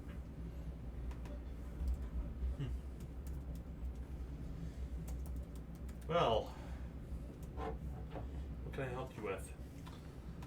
I saw some things near the end of the gala. I'm certain you know about the crude foreign assassin. What occurred? I'm sure word has gotten around. Yes, she says. Admittedly, I did not see what happened, she clarifies. However, Lady Gabriella, I spoke with her earlier today where we shared some tea, and she conveyed a story from the mouth of Dirge the Younger. She was clearly distraught, discombobulated, beside herself, truly. I know that the poor dear, her and Lord Clayton, were like parents, I suppose, to Miss Mansfield. She is simply beside herself. Well, I think that we've all seen things that we would care not to. But Seabrans bear tattoos of their telling, and even in the darkness I was able to illuminate well enough to have seen them. Oh? And I have them burned into my memory, which is fortunate because they were burned out of him. And unfortunately I mean that in the most literal way possible. That being said, there are indications that this was a hired man, or whatever Seabrans refer to their gender, I am uncertain. That being said, I need the Aloranites' help. She nods. Well, as you well know, the Lyceum would be a place that you could go to if you had the proper escort. That's... Do I have the proper escort? Oh. Not being of our order any longer, I suppose I would not have a problem sponsoring you and taking you there myself. However, I have terrible news to share with you. You know that the Lyceum is just outside Almarin's gates, and that district is being cordoned off by the town council for nefarious reasons. I must confide in you, there is a fracturing of the Aloranite cause here in Kael Tyrion, and some of our more revolutionary elements, I suppose you could say, have begun an inquisition into the going-ons of the Order at the Lyceum. Specifically, the Inquisitor Evangeline Falwell is leading an inquisition against the Aloranites in the Lyceum.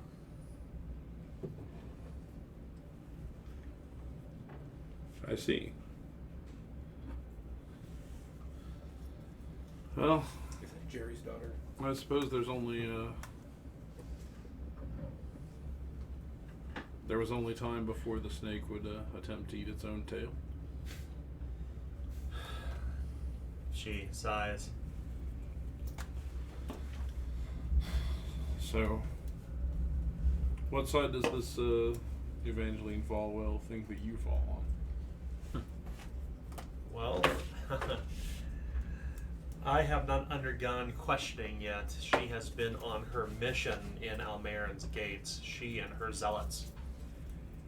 And the town council has turned a blind eye toward it, knowing full well that to stand against the Alornites, no matter which faction it may be, could potentially spell their own doom. I have not had the privilege yet to undergo such. My brother, however, is being put to the test. Edward Booker. Who you know? Yeah, I remember Edward.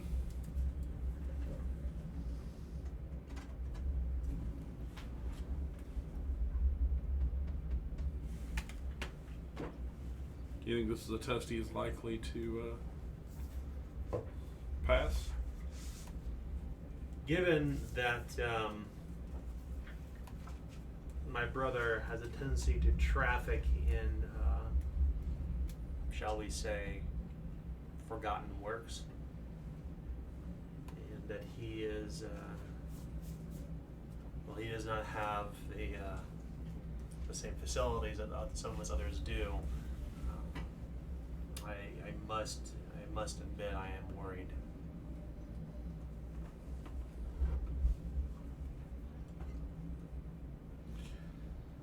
What would you have me do? I certainly can't strong arm him out. No, but I suppose that, well, I'm not certain. I don't know what could be done at this point. Perhaps they would be sated by the offering of juicier tidbits, if you'll forgive the double metaphor. Perhaps. If you do go to Almarin's gates, I urge caution. Inquisitor Evangeline is a ruthless woman who only sees in black and white. She is not as level-headed as she once was in her youth. Oh, that is a shame. It is. It sort of goes with the territory of inherited unimpeachable positions. Is that when one is given authority over what is right and wrong, then what is right and wrong will follow with the rot of the brain itself. I've seen that throughout history many times. She nods. Are you implying that her age has driven her mad, perhaps? Or perhaps dotty? I think her experiences with things of the underworld have done so. I see. If you take my meaning. Certainly. She sees sorcery everywhere. She seeks to root out the chaos. Chaos, by its very definition, cannot be rooted. That is what makes it chaotic. Surely she is wise enough to understand that, or perhaps she does not care. Regardless, I think that I can formulate some sort of plan, perhaps. Darker, more ominous pastures. If you need to get to Almarin's gates, simply let me know. I can get you in.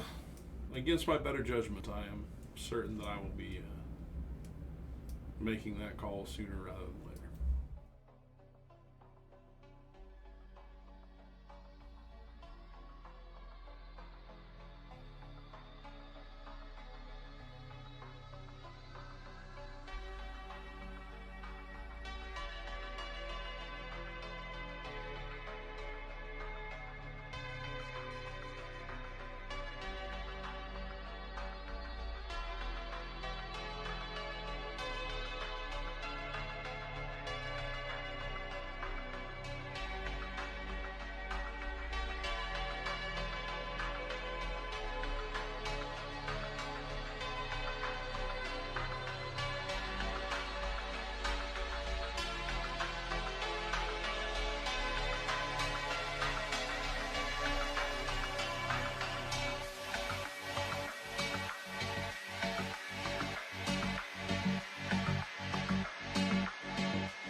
They're in a watering hole just alongside, near the docks of Lowtown. Most of them have basically spending their coin in cash that they earned to come here. Mourning the death of Commandant Tennefelder. Most of these brigandine soldiers, however, are sure not dressed like soldiers. They're here and not really celebrating, but they're spending their money. A gentleman named Charlie will talk with you. Gold's rest his soul. Was a good man. Indeed. Stabbed by a filthy assassin. Aye. That filthy assassin almost got me too. What? I don't know, I just went Irish for some reason. Alright. I like it. Well, alright. I mean, yeah, you almost got me too. When'd y'all get into Kale, Tyrion? Well, we got here about 3-4 days ago. Not long after y'all had arrived. Commander and Wolfgang spoke a bit. Day or so before the party. For Commander's untimely death. Yeah. Yeah, we didn't even know y'all had made it into town. I guess it makes sense you did, but... Well, we had to head through Faithstead, and that was like stepping into the wolf's den. Lost a few along the way. A good man and a good woman, both stalwart soldiers. Faithstead's all amok. After the death of Lord Randall along, he goes on and tells you a story about what happened up there. We'd like him to think that people would have followed us in our way, thinking that they would believe the barrister to be with us. We weren't pursued. No one from Durendal. But it's clear that whoever this enemy within is, they're just a few steps ahead of everybody and operating from the shadows. Right. And using fucking barmy elves to kill people! What the blazes? Right. I mean, I never expected to see a Seabrin in my life. Living, breathing fucking fairy tale right here. Yeah. Don't get. Stab me right here and right here. But, yeah, no idea why one of them would be so far east. You got me. But, You got me. well, who's going to be in charge of y'all now that, who's second in line? Who's second rank? Well, that'd be me. He says. Not exactly a commander, but no one. I suppose now there ain't nobody else. At least I'm the highest ranking member here. Most everybody else, well, serve their time. We got to find work for them though, unless they take to pillaging. There ain't nothing to do around here for a soldier. Right. I can see that. I mean, this place seems to be, well, I guess since we've been here during festival season, mostly vice, but there's got to be some work for good men. Maybe more town guards. Keep an eye out for damn elves. Yeah. I'd like to see you convince an Eloranite to pay any soldier an amount of coin like that. No. This place is, I don't think that we'll stay in Kaltirian for too much long. I did hear y'all have a boat, though. Well, technically that boat is a gift to Mr. RK, but we're currently stationed on it until as so time that we are told to abscond from it. But yeah, it floats. Oh, forgive me, my name's Charlie Tuck, by the way. Name's Harper Claviger. Aye. Nice to Fine meet you. name. Charlie Tuck. Ravanian. Aye. Right. Yep. Well, From What was the name of Harvest Clavager or the Clavager? Clavager Steading. Yeah. Right. We're from a area called Clavager Steading. Aye. Just west of the mall. Mm-hmm. Hey, if you'll find yourselves going back to Durendo, well, we'd probably traffic with you. Well, that's a good idea. I don't know if we're going back right away, but I think we got a little bit of business here in the city trying to see what we can suss up, shake down from, well, what happened to the captain and the missus. I think we're going to have ourselves a funeral for the commander tonight on sundown. Take him out to the Axe Water. There's a nice place, open meadow that the lady found. Probably take him there. Do the proper rites. Sounds good. Join you if you don't mind.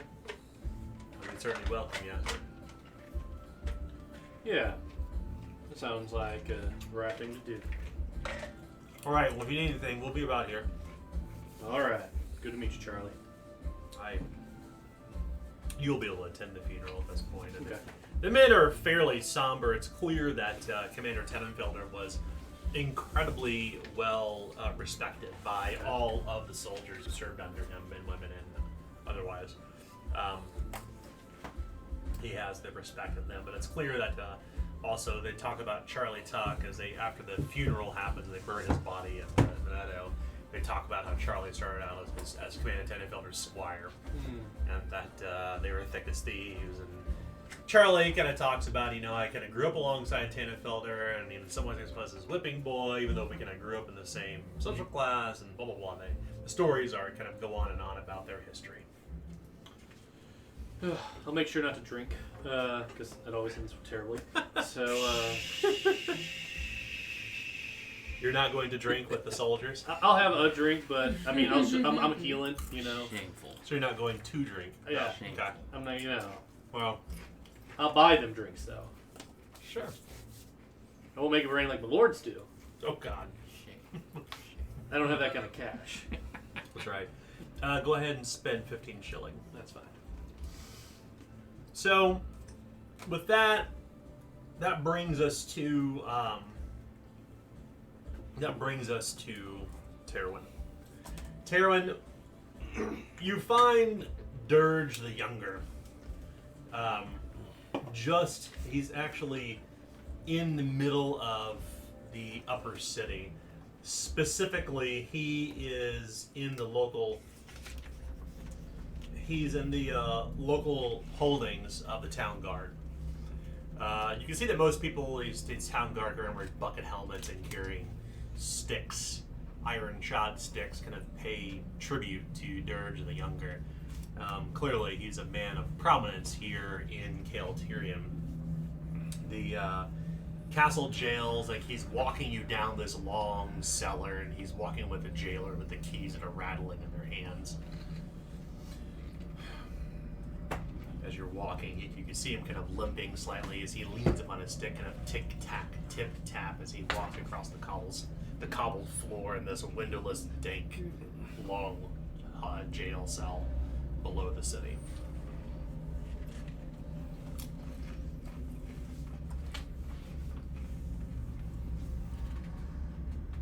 So you intend to stay in Cael'Tyrion?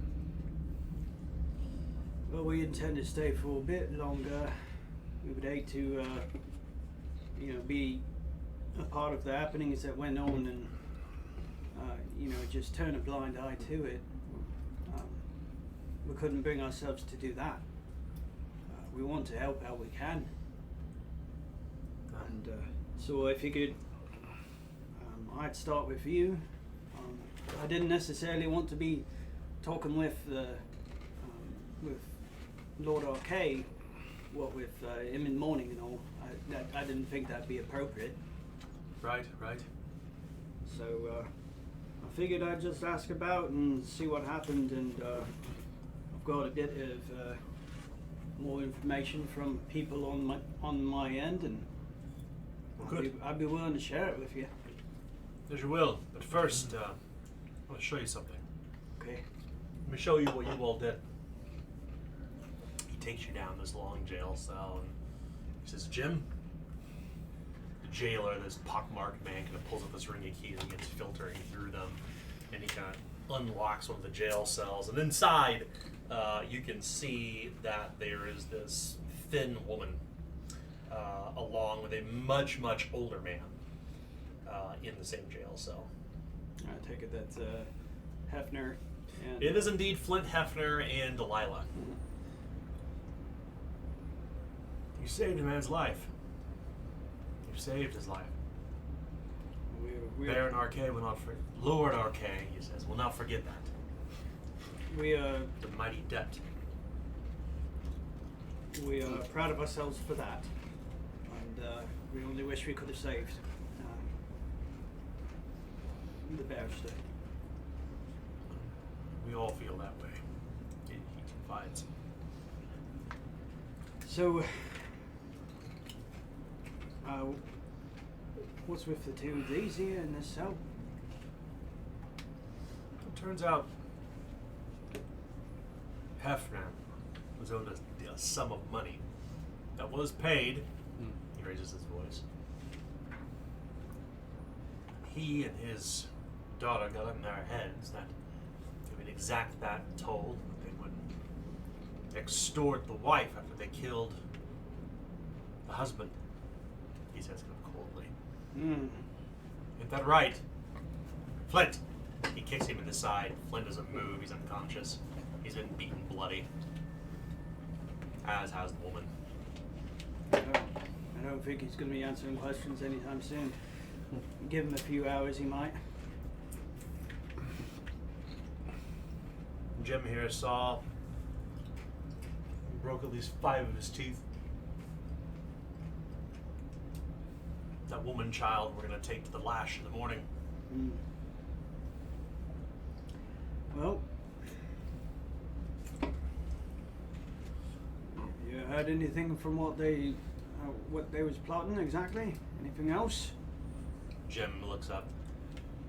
They was saying they're going to do something real stupid. Took a bit to get it out of him. Yeah. Broken finger, pulled toenail, almost gouged a woman's eye out. Before he caved in. So take a hot poker to that face. Do something real stupid, he said. Yeah. So they said that they was gonna murder him, and Dirge steps in. That's right.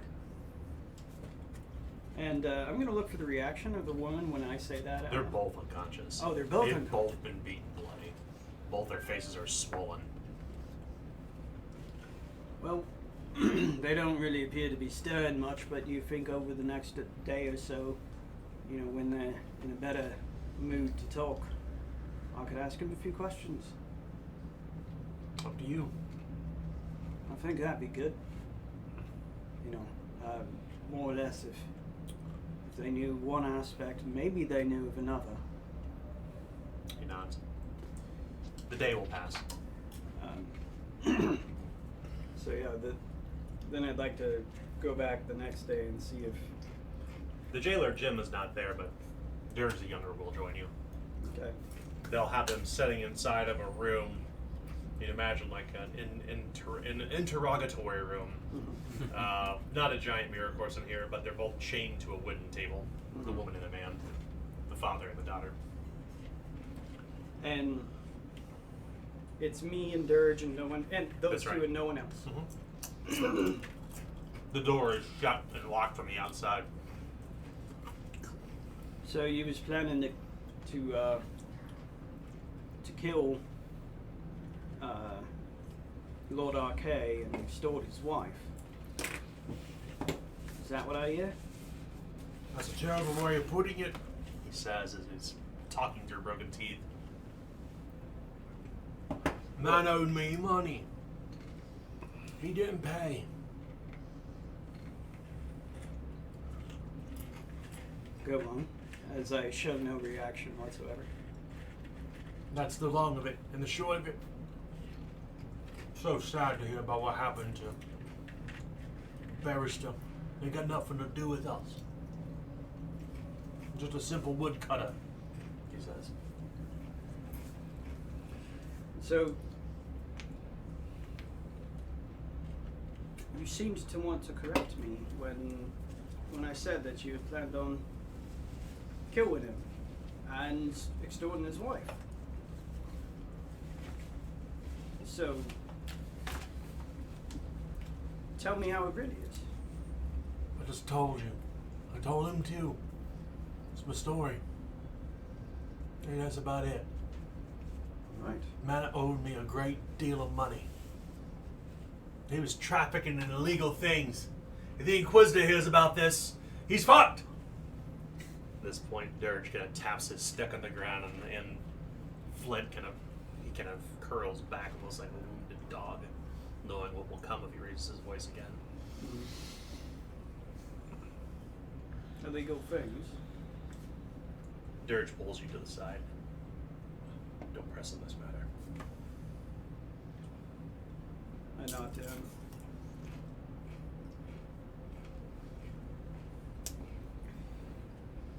So you don't know nothing about what happened upstairs when you were plotting your business down and below? He shakes his head now.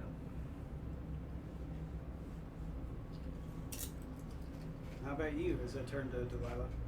She looks for her father and shakes her head no. Okay, when she looks to her father, I want to see if she's looking for instruction or not. And she's looking for she's looking to him. He shakes his head and she shakes her head. Say,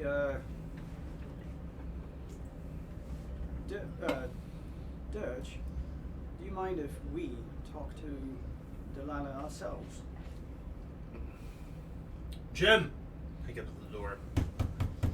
Hammer the door unlocks.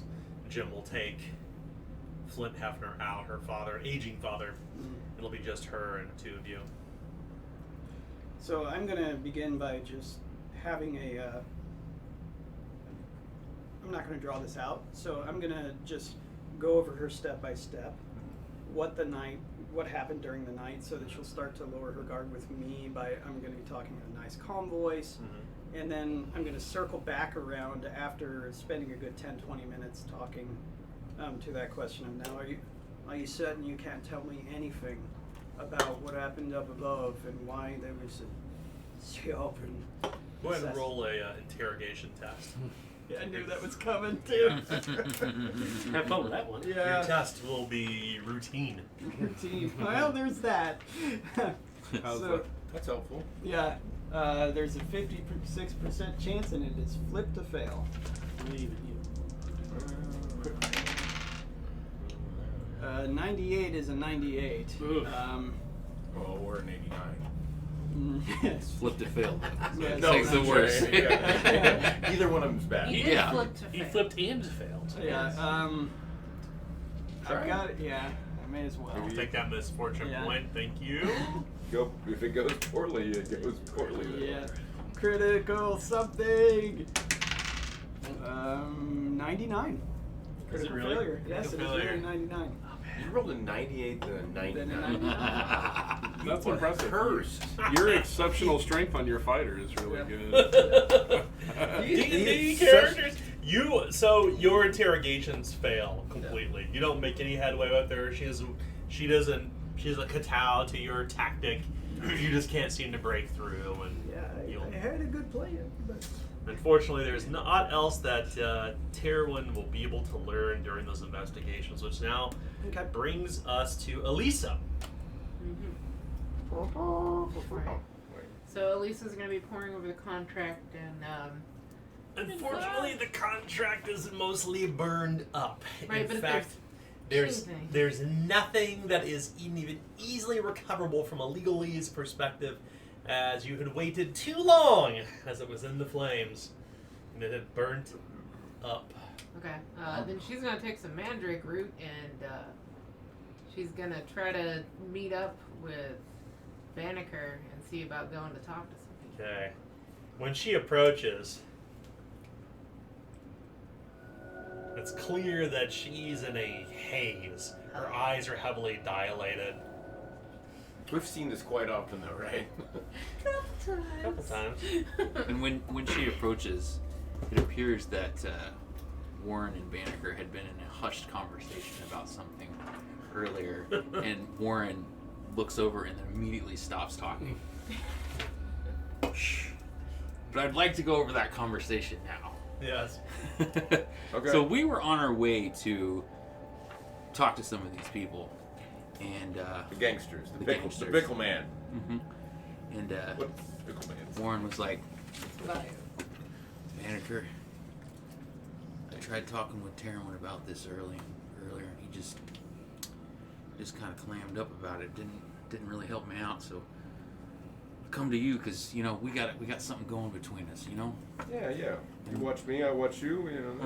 We're looking out for each other. But We're the Northerners from outside. yeah. But you remember back in Durandal, back when we broke into Mr. Tallow's shop that night. I remember you breaking in and. Well, you was the lookout. I mean, Right. you Yeah, were yeah. helping. Yeah. All right, we'll go with that. And everything started getting fuzzy for me from there. The whole night, the whole night I was gone. Remember, it was a weird, wild, crazy night. Yeah. I didn't come back. You couldn't find me. You talked about the crazy corpse coming alive out of a bathtub. Yeah. So, Warren has a weird look in his eyes. We went back, and I went to show Terran what was going on, and we found some things there, but what I found before wasn't there. And what'd you find, Warren? well, you remember there was a body there, Yeah. but when I was there, it came alive and attacked me, and ever since then I've had this funny feeling something's off, along for the ride. If you know what I mean. And then you see at this point Elisa approach. What? Elisa walks up in the middle of your conversation and just kind of. You are just outside of the Okay. dockyards at night. The sun has set. It's a cold, brisk winter night. So are we gonna go see Tobias? Yeah, Tobias and his last. What's his last's name? Domina. Yeah. Yeah, the pretty one. Domina. Yeah. Let's go talk to him. Sounds like a good time. You find them at a local celebration. Yeah, celebrating. At least you get some corruption. They're maxed out. The place is fairly busy with travelers, and you could swear that you could see Harper somewhere nearby talking to a group of folk, or that he's exchanging words with. Before we approach, I'm gonna lean in. Just 1 second. We're gonna talk about this later. Of course. All right, let's go see these fools. Yeah, okay. Whatever. So you come into this local watering hole, and Tobias Stroh is there, an older gentleman, of course, with a salt and pepper beard and salt and pepper hair and spade-like beard. He is there with Domina Satine as well, who's looking regal, despite the fact this place is a little bit dingy, a little bit dangerous, but dangerous in the right ways. This may be considered a hipster, Dangerous in a the cool way. hipster wine sink, if you will. Like, people are people gonna come here to quote slum it. No, the place this place is just a little on the edge of danger. Like it's not. It feels like a place that's not wholly safe, but it's kind of interesting to people, perhaps of their kind. You know that, of course, Tobias Stroh, as you would have learned, traffics up and down the river between here and Old Lork. The left hand. The left Traffic. hand, that's right. This is the left hand. Well, who do we have here? My old friends. Good evening. Join us at the table. Tobias, Domino, it's good to make your acquaintance again. Elisa. She comes up and grabs your hand and says, I didn't see you for the rest of the night. I was dreadfully worried about you. My friend, I tried. I tried to enter the room that they shoveled you into, but they wouldn't allow me. Dirge was very explicit in ensuring that we were all downstairs to remain safe, and he said that, I quote, the Dufresne Agency will see to what is happening. Well, that is lovely that he had such trust in the agency. But I tried. I honestly tried to get to you, but they wouldn't allow it. Knowing what terrible things befell the night, I'm glad to see you alive. I am glad as well. And Tobias, I'm glad you obviously escaped any kind of harm, it appears. Well, I was not at the party, he says. He didn't show up, remember? I did not receive an invitation. My daughter Domina, of course, went in my stead. But and nearby you can see Domina's throng of followers. Well, to assume that the only Younger, her cult. To assume the only catastrophe happened at the party would be short-sighted. I'm glad nothing appears to have happened anywhere else. Oh, well, no. Everything was fine down here. We heard the terrible news the next day. Poor Miss Mansfield. I It is know. a right shame. Yes. Such a shame. Do we have any of those fine pickles? My Well, they were God. on board my ship, he says kind of curiously. Oh, well, she brought some back, and they were quite Did, tasty. I suppose I should introduce my friends here. Oh, So you had the devil's pickle, he says. He Yes, smiles. yes. Tobias and I have met. I came with you last time, and Warren was with us also. Was Warren with us? Maybe not, but Master Rhodes, I Yes. trust. Yes. Mm. Pleased to meet you again. You were the one who was gallivanting around the other night with the sailors, the hired sailors. Well, I was Okay. disinvited from the gala. Well, Master Vander had seen to hiring some folk, and being that we are, acquaintanced, of course, we dealt in some coin and helped you bring your ship downriver. They just reckoned I was a bit too crass for such fancy digs. As he Well, aren't we reaches all? over and scratches his himself on his left shoulder blade. Well, aren't we all a bit, I suppose? At some point or another, all of you will join at this local watering hole as you have this conversation. Jonathan and Harper and Terwin, you So- all meet at this place with Tobias, Sterling, and Domina. Looking around, looking at the surroundings, the people that are here, listening to conversations and everything, is there anything that my true detective might pick? Not yet. Okay. Keep asking questions, though. so, Tobias, and I know we've worked with each other in the past. I'm sorry, what? He says as he looks around. The sailors you helped us procure. Oh, yes, the business of sailing ships. Yes. Of course we've done business to before. Of course. You're a man who knows how to get things. You and Domina both. Procure things. Shh. Domino looks confused at your suggestion, and Tobias kind of smiles nervously. He's not sure if he's being put to the the questioning, or if he doesn't really seem to know how to answer that question. I'm not racking you here. What I'm saying is, we're trying to find something about this Mansfield and this sea opera. And this is not our city. None of us are from here. Well, Or, originally, but not, Originally, not but not- recently. The daughter of Cole Marius, of course you'd be recognized from here. Right. but again, Oh, there's your friends! You turn around, and like that, they come out of thin air. They kind of manifest inside this local water. Hey! Hey! Found you! Yeah, they kind of manifest out of nowhere, it seems. Oh, funny. Oh, come. We all got here at the same time. I thought I was already. Harper's here. already been here, yeah. I got a drink in my hand. Uh-huh. So you may be kind of talking among others, or you may be there in the conversation, but this is at least this conversation to have. Right. That was it.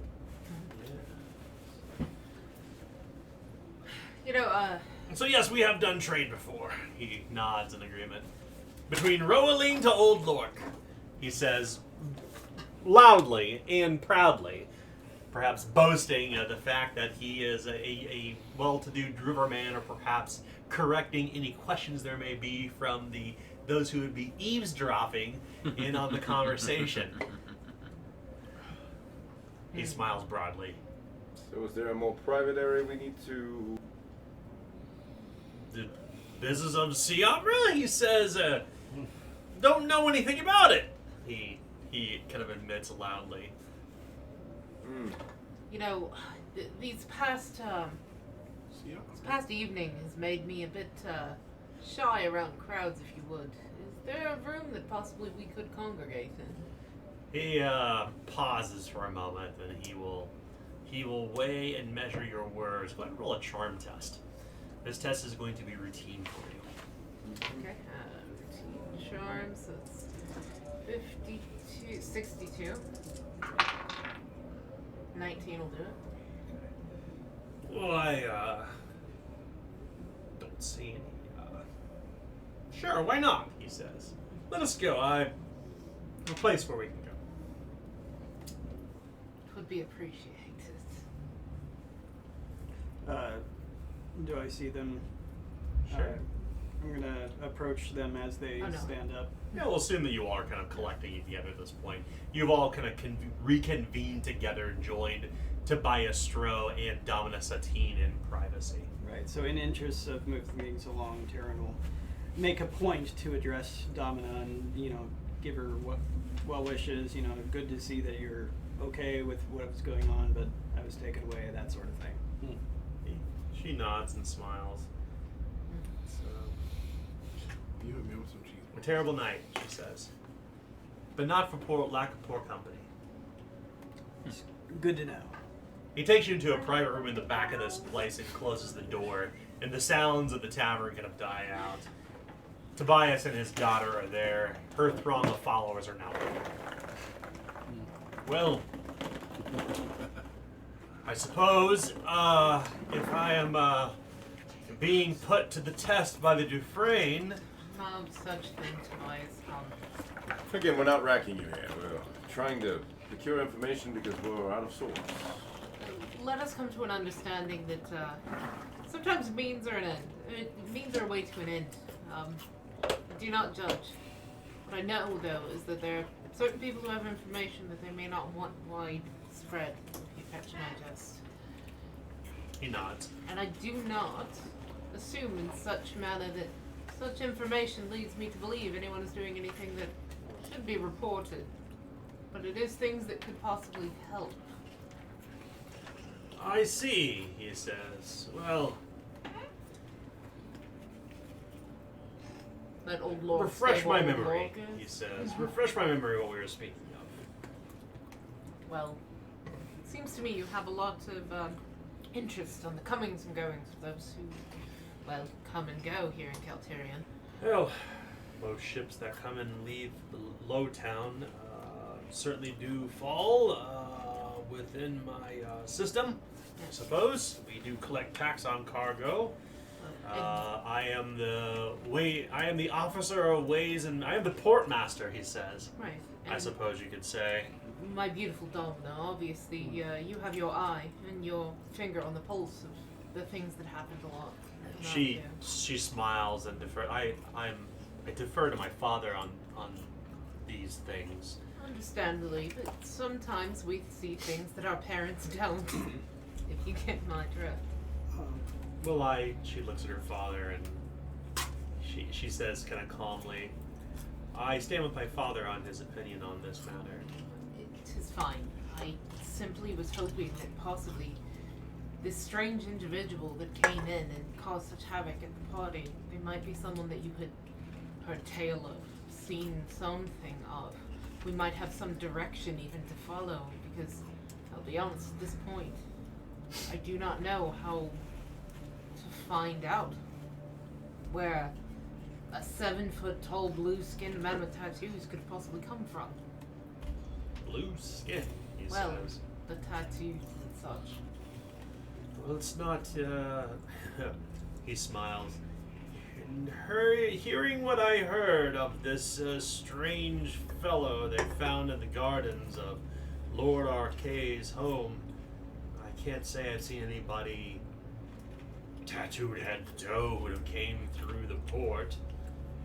But I can say for certain there is a curious fellow who came some number of days ago through the port. I mean, the man was soaringly tall. 7 feet, I would account for. That would be close. What do you look like? That's a rarity. I didn't see him. The locals reported some man wearing head to toe in a gray shroud had disembarked upon a small riverboat. Or small river barge. Would you happen to know where the boat came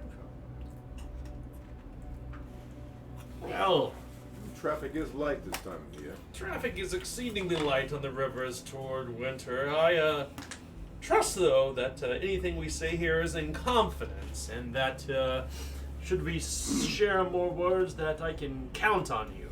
I'll step in at that moment and say, surely you've heard things about the Dufresne Agency, and that while we have somewhat sordid history, we're at least true to our word. And I can say that we are. What you say here is in confidence. Your interests and our interests are aligned in this current matter. Well, he says, let me correct you. I am not necessarily. Our interests are not aligned in the sense of which the ends that you're going to. He says, I don't want to get involved in matters of the crown. He kind of shakes his hands like this. I'm going to try and convince him that it's okay to talk to us and say, I assure you, any information you can provide to us would be of great help to us, and we would be grateful. And in the same way that the two of you probably feel, do not feel the need to burn bridges with those I consider friends. Oh.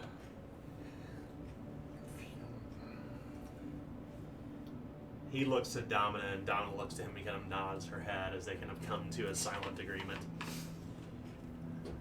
Well, if I can count on you, of course. No, you're right. Not much river travel. Not many ships pass this way and that this time of season. But the fellow who was brought, the tall one, was brought by a renowned smuggler from Durindal, a man named Jonah Sparrow. Huh. Oh, I know Sparrow.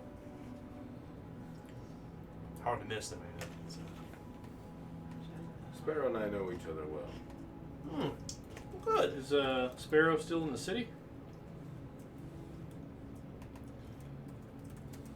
Well, that's a good question, he says. And frankly, I think that should we go any further with this conversation, we may have to have a more frank discussion about precisely what I'm getting out of this deal. Hey Tobias, why don't you just tell me what skiff that, or what slip that skiff was put into, and I'll do the rest myself. Well, even then I'd be violating unspoken contract that Jonah and I have. And I don't want to betray his trust after all. He is a very... You're asking for tit for tat. Why don't you just get to it? Well, you... How much you value trust is what you're saying. Well, Jonah is a good man. Let me state this up front. Jonah is a reliable man. He is a bit barmy, but he is reliable, and he has been reliable for a number of years, both here in Durindal and along the Axewater. So let me say that first and foremost. Not only has he fought wreckers from Gothmoran, he's also evaded Black Knight Wardens times and times again, and he is his weather-beaten hands and his scars tell his tale of how much he's undergone to earn the esteem that he has in Old Lork, he expresses. Jonah Sparrow is well connected. Again, we're friends. We've used his services on occasion. Well, that's good to hear. Yeah, and I don't want to be making anyone unhappy in Old Lock. Well, it's kind of hard to evade the man in red. He knows everything that happens up and down these rivers. So, Tobias, you speak of making sure that this is mutually beneficial. What did you have in mind?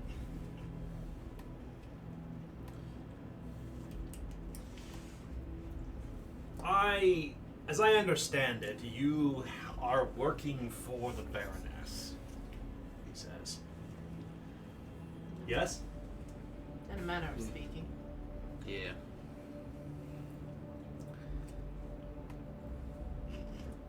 I would be... I do not work for the Baroness. I work for the Dufresne Agency. Well, by proxy. To get it out there, we work for Steed Hill. Steed Hill wants us to help out the Baroness. Our allegiances do lie with Steed Hill. Well, he says, I would ask, knowing that you have the Baroness's ear, that you make a proper introduction for my daughter and I. Or, sorry, that you make a proper introduction for my daughter to the Baroness. So, you want us to make an introduction for your daughter to the Baroness, and you will help us out with this information. He looks to her and she nods, of course. Hold a moment. I know what an introduction to the right people could possibly bring to someone. That's right. Though I, of course, do not wish to take advantage of you, nor be taken advantage of. I want to ensure that the information that you receive now would not be the only thing. If we were to come back and new information was to emerge, would you still be willing to help us? We're in a circle of trust, right? Of course. My ask is very simple. Yes. To a certain extent. If it was too simple, obviously it would have already been done by now. But It is simple for you, who has the ear of the Baroness. it is. He corrects. So, all I state is that should new information come about that you feel could be interesting to us, you would be willing to part with it then, yes? This is not a one-time endeavor. Sure, I mean, if you come to me seeking information, I am a broker of sort. I have a network of people who operate in and around Old Lorca and Roaline. I'm sure that we can have many conversations, but for purposes of what we're talking about right now, for me to violate the trust of Jonas Sparrow, a well-connected man who, from Old Lork, this is what I ask. Right. I don't think he asks too much. Oh. Maybe the compromise is we do the introduction to Hexenstern, since he is truly our liaison. Hexenstern. How do I know that name? You might He's have, the Baroness's right-hand man. yeah, you might have heard of him. Oh, I've never heard of him in that regard. He is an law knight, the one that warned her of the attempt. Oh, really? Yes. Says, kind of smiling. Yes. And a good friend of mine. Well, those are not the words that I've heard from my friends. What have you heard? Well, if you can make an introduction to the Baroness, I suppose we can discuss that a little further. Done. Well, yeah, I'd like to say that yes, provided that we can continue to see to a mutually beneficial relationship, then yes, we can make that introduction. Forgive my father, she says as she leans forward. To be clear, she stipples her fingers together, I would accompany you on your endeavor back to Durendal when the time was right. Of course. That's what I assumed. Is that not what everyone else assumed? Yes. I reckon. I did. A warning or a word of it. You have seen what happened to one person who traveled with us. You do understand that there could be danger involved. We would, of course, try to see to your safety, but I would expect nothing less from de Dufresne, she says. And 50 elite soldiers of the Baroness's guard. Oh, certainly. Commandant Tenenfelder's soldiers, we have kept them here in this place. yes, well, God rest his soul. Truly. Just, I wanted to make sure things are out front. I do not wish to blindside those that I consider friends. Circle of trust, of course, he says. Alright, now that we're in the circle, what have you heard about Hexenstein, and where is this slip? Well, first let us speak about Jonah Sparrow. Sounds good. Jonah Sparrow's ship is called the Last Wish. I already know that. The slip it maintains is not in the Low City. It's in Almarin's Gates. Gates. District not far from here. Scriveners, printmakers, scholars. It's a I quarter know where they the- do much of their printmaking, the Allure Knights do. No, the For Alonite their story of writing and Alonite propaganda. Gates. The gates themselves are their biggest propaganda. Isn't that the Saint Almarin and Yeah, magically making gates out of his Yeah. hands, and That's yes. the nursery rhyme they keep talking about. That Almarin, he built himself a wall, and then He built it so tall. He built it so tall, and then he found out it wasn't enough of a wall, so he built another wall, and then like they do the thing where it's like he built a wall to keep out the barbarians, and then he built the other wall to keep out the other fronts, and you go down the list until it gets so big and so grand. I forget all of it. It's an impressive set of gates. So, is he still docked there? Or has he left? Oh, my understanding is that he's probably still here. He is not left. Jonah would not leave Galterian without speaking to me first. We have some business that we need to settle up on before he leaves. Do you happen to know if this very tall stranger met someone on the docks? No, I wish I had more to offer there, my lady, but only reports of the tall stranger being a curious type. Of course, I want to know who brought him in, or her, whoever it may have been in, and certainly it turns out that the barge that brought him in was the Last Wish, and that is Jonah Sparrow's ship. And if you know Jonah Sparrow, then you probably know that ship yourself. I do. Mm-hmm. Yes. Sell that ship myself. Yes. Last I spoke to Jonah, when he came here, the man was clearly touched. Like alcoved. Like he hit his head on something. It was very, very strange, very queer. But not of a drunk or drugged nature in your mind. Oh, goodness, no. I mean, Jonah's always been a bit cagey, don't get me wrong. I think that in the profession that he's in as a privateer, if you will. And you all know about what privateer is a polite word of saying a pirate. Being a privateer and smuggler, certainly one must be on one's guard at all times. Some smugglers are smooth talking, others they rely on their instincts, and Jonah's always been one to rely on his instincts. However, I think something has happened to him. And I wouldn't say it's an age, I think something's happened that kind of made him a little bit crazier than he normally is. I don't know if he's just a matter of taking the Stygian route or whatever it may be, but he wasn't talking too much about it. He told me, I don't want to talk anything about it. It was a bad night, and I just don't want to speak any more of it. This is the first time it happened? Well, Jonah's always been kind of a curious person, but strange at times, queer. But Not in this manner. no, not in this manner. It was clear, I don't know if something happened back in Durindal or what, but he wasn't willing to talk about it, and I didn't press him on it. We are friends after all. Yes. Do you happen to have any other passengers, or any other cargo?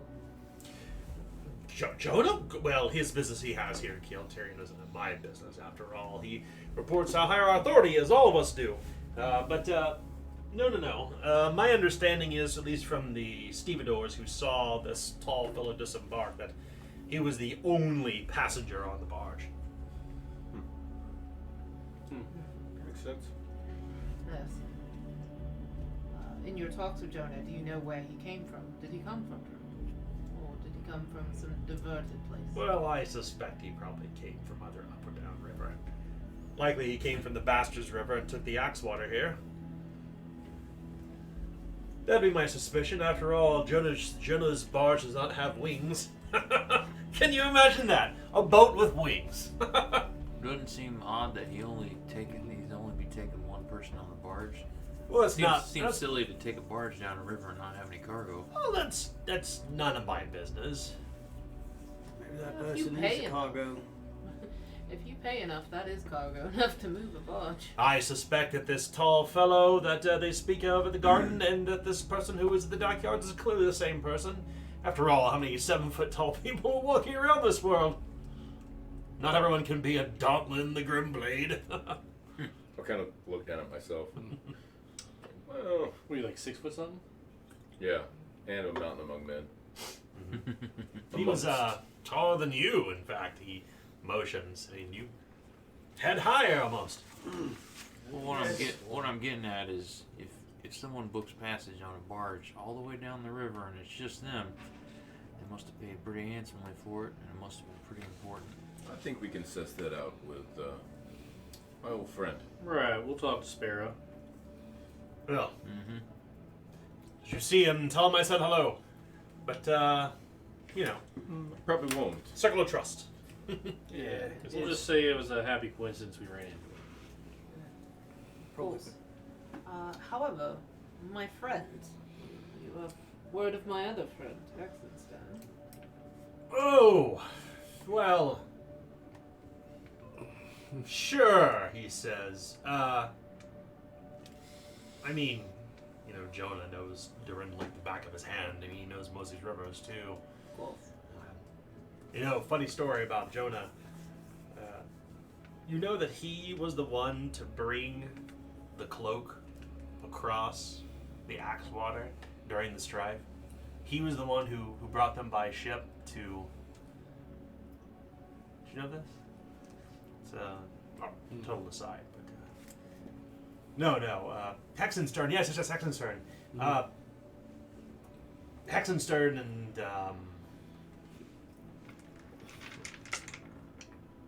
Jonah do business. Hexenstern's interests lie outside that which the Inquisitor Evangeline seeks to root out. One could imagine. Do you have a... One can only imagine, he says, smiling. You know of a... I don't know, a specific instance of some sort? Instance? No, I just know that this Hexenstern fellow, I didn't know he was connected to the Baroness, but no, this Hexenstern fellow, well, he deals in curiosities. Yes. To a certain extent, we knew that.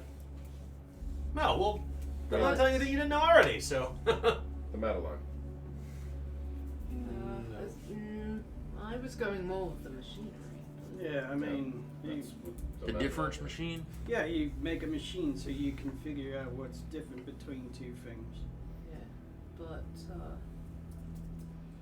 but you say he works with Jonah fairly regularly, then? Goods have to be moved. Mm-hmm.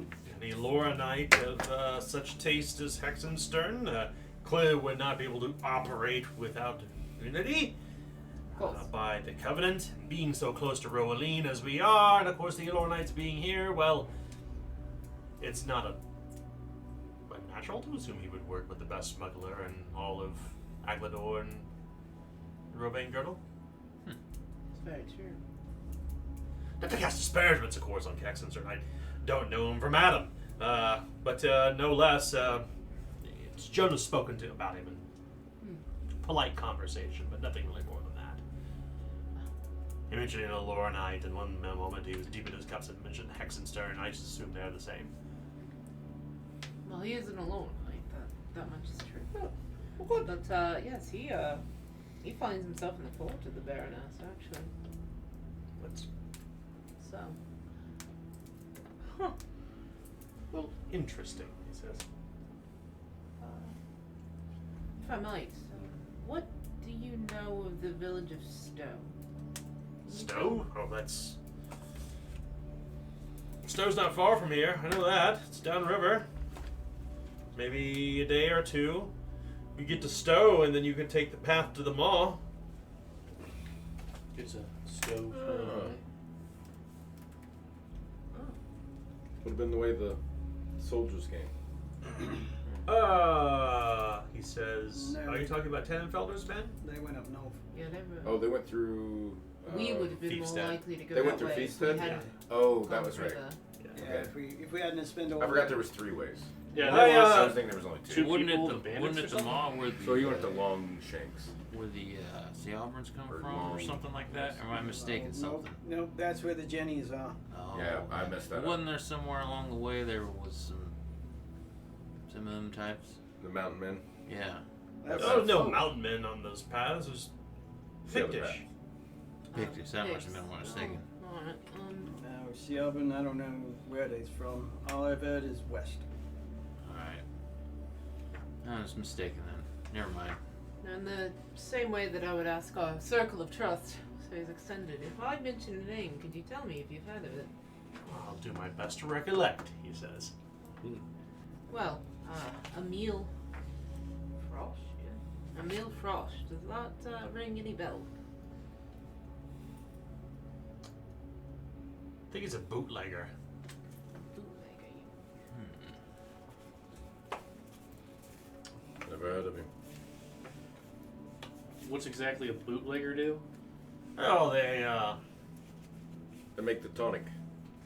Madame Geneva. Hmm. He smiles. Yeah, they don't do it by ordinary means. Well, I mean, they. The strictest manufacturing means of it. Yeah. There's a still, on some land. Hmm. Go and check on it every bit so often, Just more left-handed trade. Yeah. Let's just call it that. You, at this moment, I can't think of much more to ask of my No? good friend. Well. Have you any other questions? Anyone else? Nope, I think you did well. I don't know anything else. I just want to go speak with my old friend. He smiles. Well, Elisa's gonna look over at Domina and see if she seems to be like any of these questions have made her. no, Where she would is. she appear? She is unswerving and she is unmoved, unemotional. She does not blink. She does not blink in astonishment or really seem to squirm in her seat. She is every bit as coy as the air she puts on. Okay. And Tobias, does he seem like there might be something he's withholding or something? Roll. Now you get to roll your scrutinize test. Yay. This test is gonna be easy. Scrutiny. So I have a 62 in scrutiny, so that's an 82. And a 77 will do it. It's a crit success. Yes. Well, it looks like through these kind of visions, you're basically filing through some of the names you remember hearing in Durendal. And Emil Frosch seems to come to mind. In fact, as you critically succeeded, you seem to recall that there is a mid-folk apothecary in Durendal who used to be employed by the Gelman and Zox foundry. This must be him. Mid-folk, of course, being people who grow very, very short along the river. They're oftentimes called derogatory perspective frog folk. So it's said that they live in mud huts and eat frogs, and they have big bulgy eyes like frogs, and they're short and squat like bullfrogs. But they simply call themselves the mid-folk. I actually did think of one more question. What dealings have you had with Bruno Lehman? Well, that's my business, and not the topic of this conversation. This is where we lay a line, then. Unfortunately, this is as much as we can talk of. Without, of course, breaking any trust or alliances that my master, that we all serve.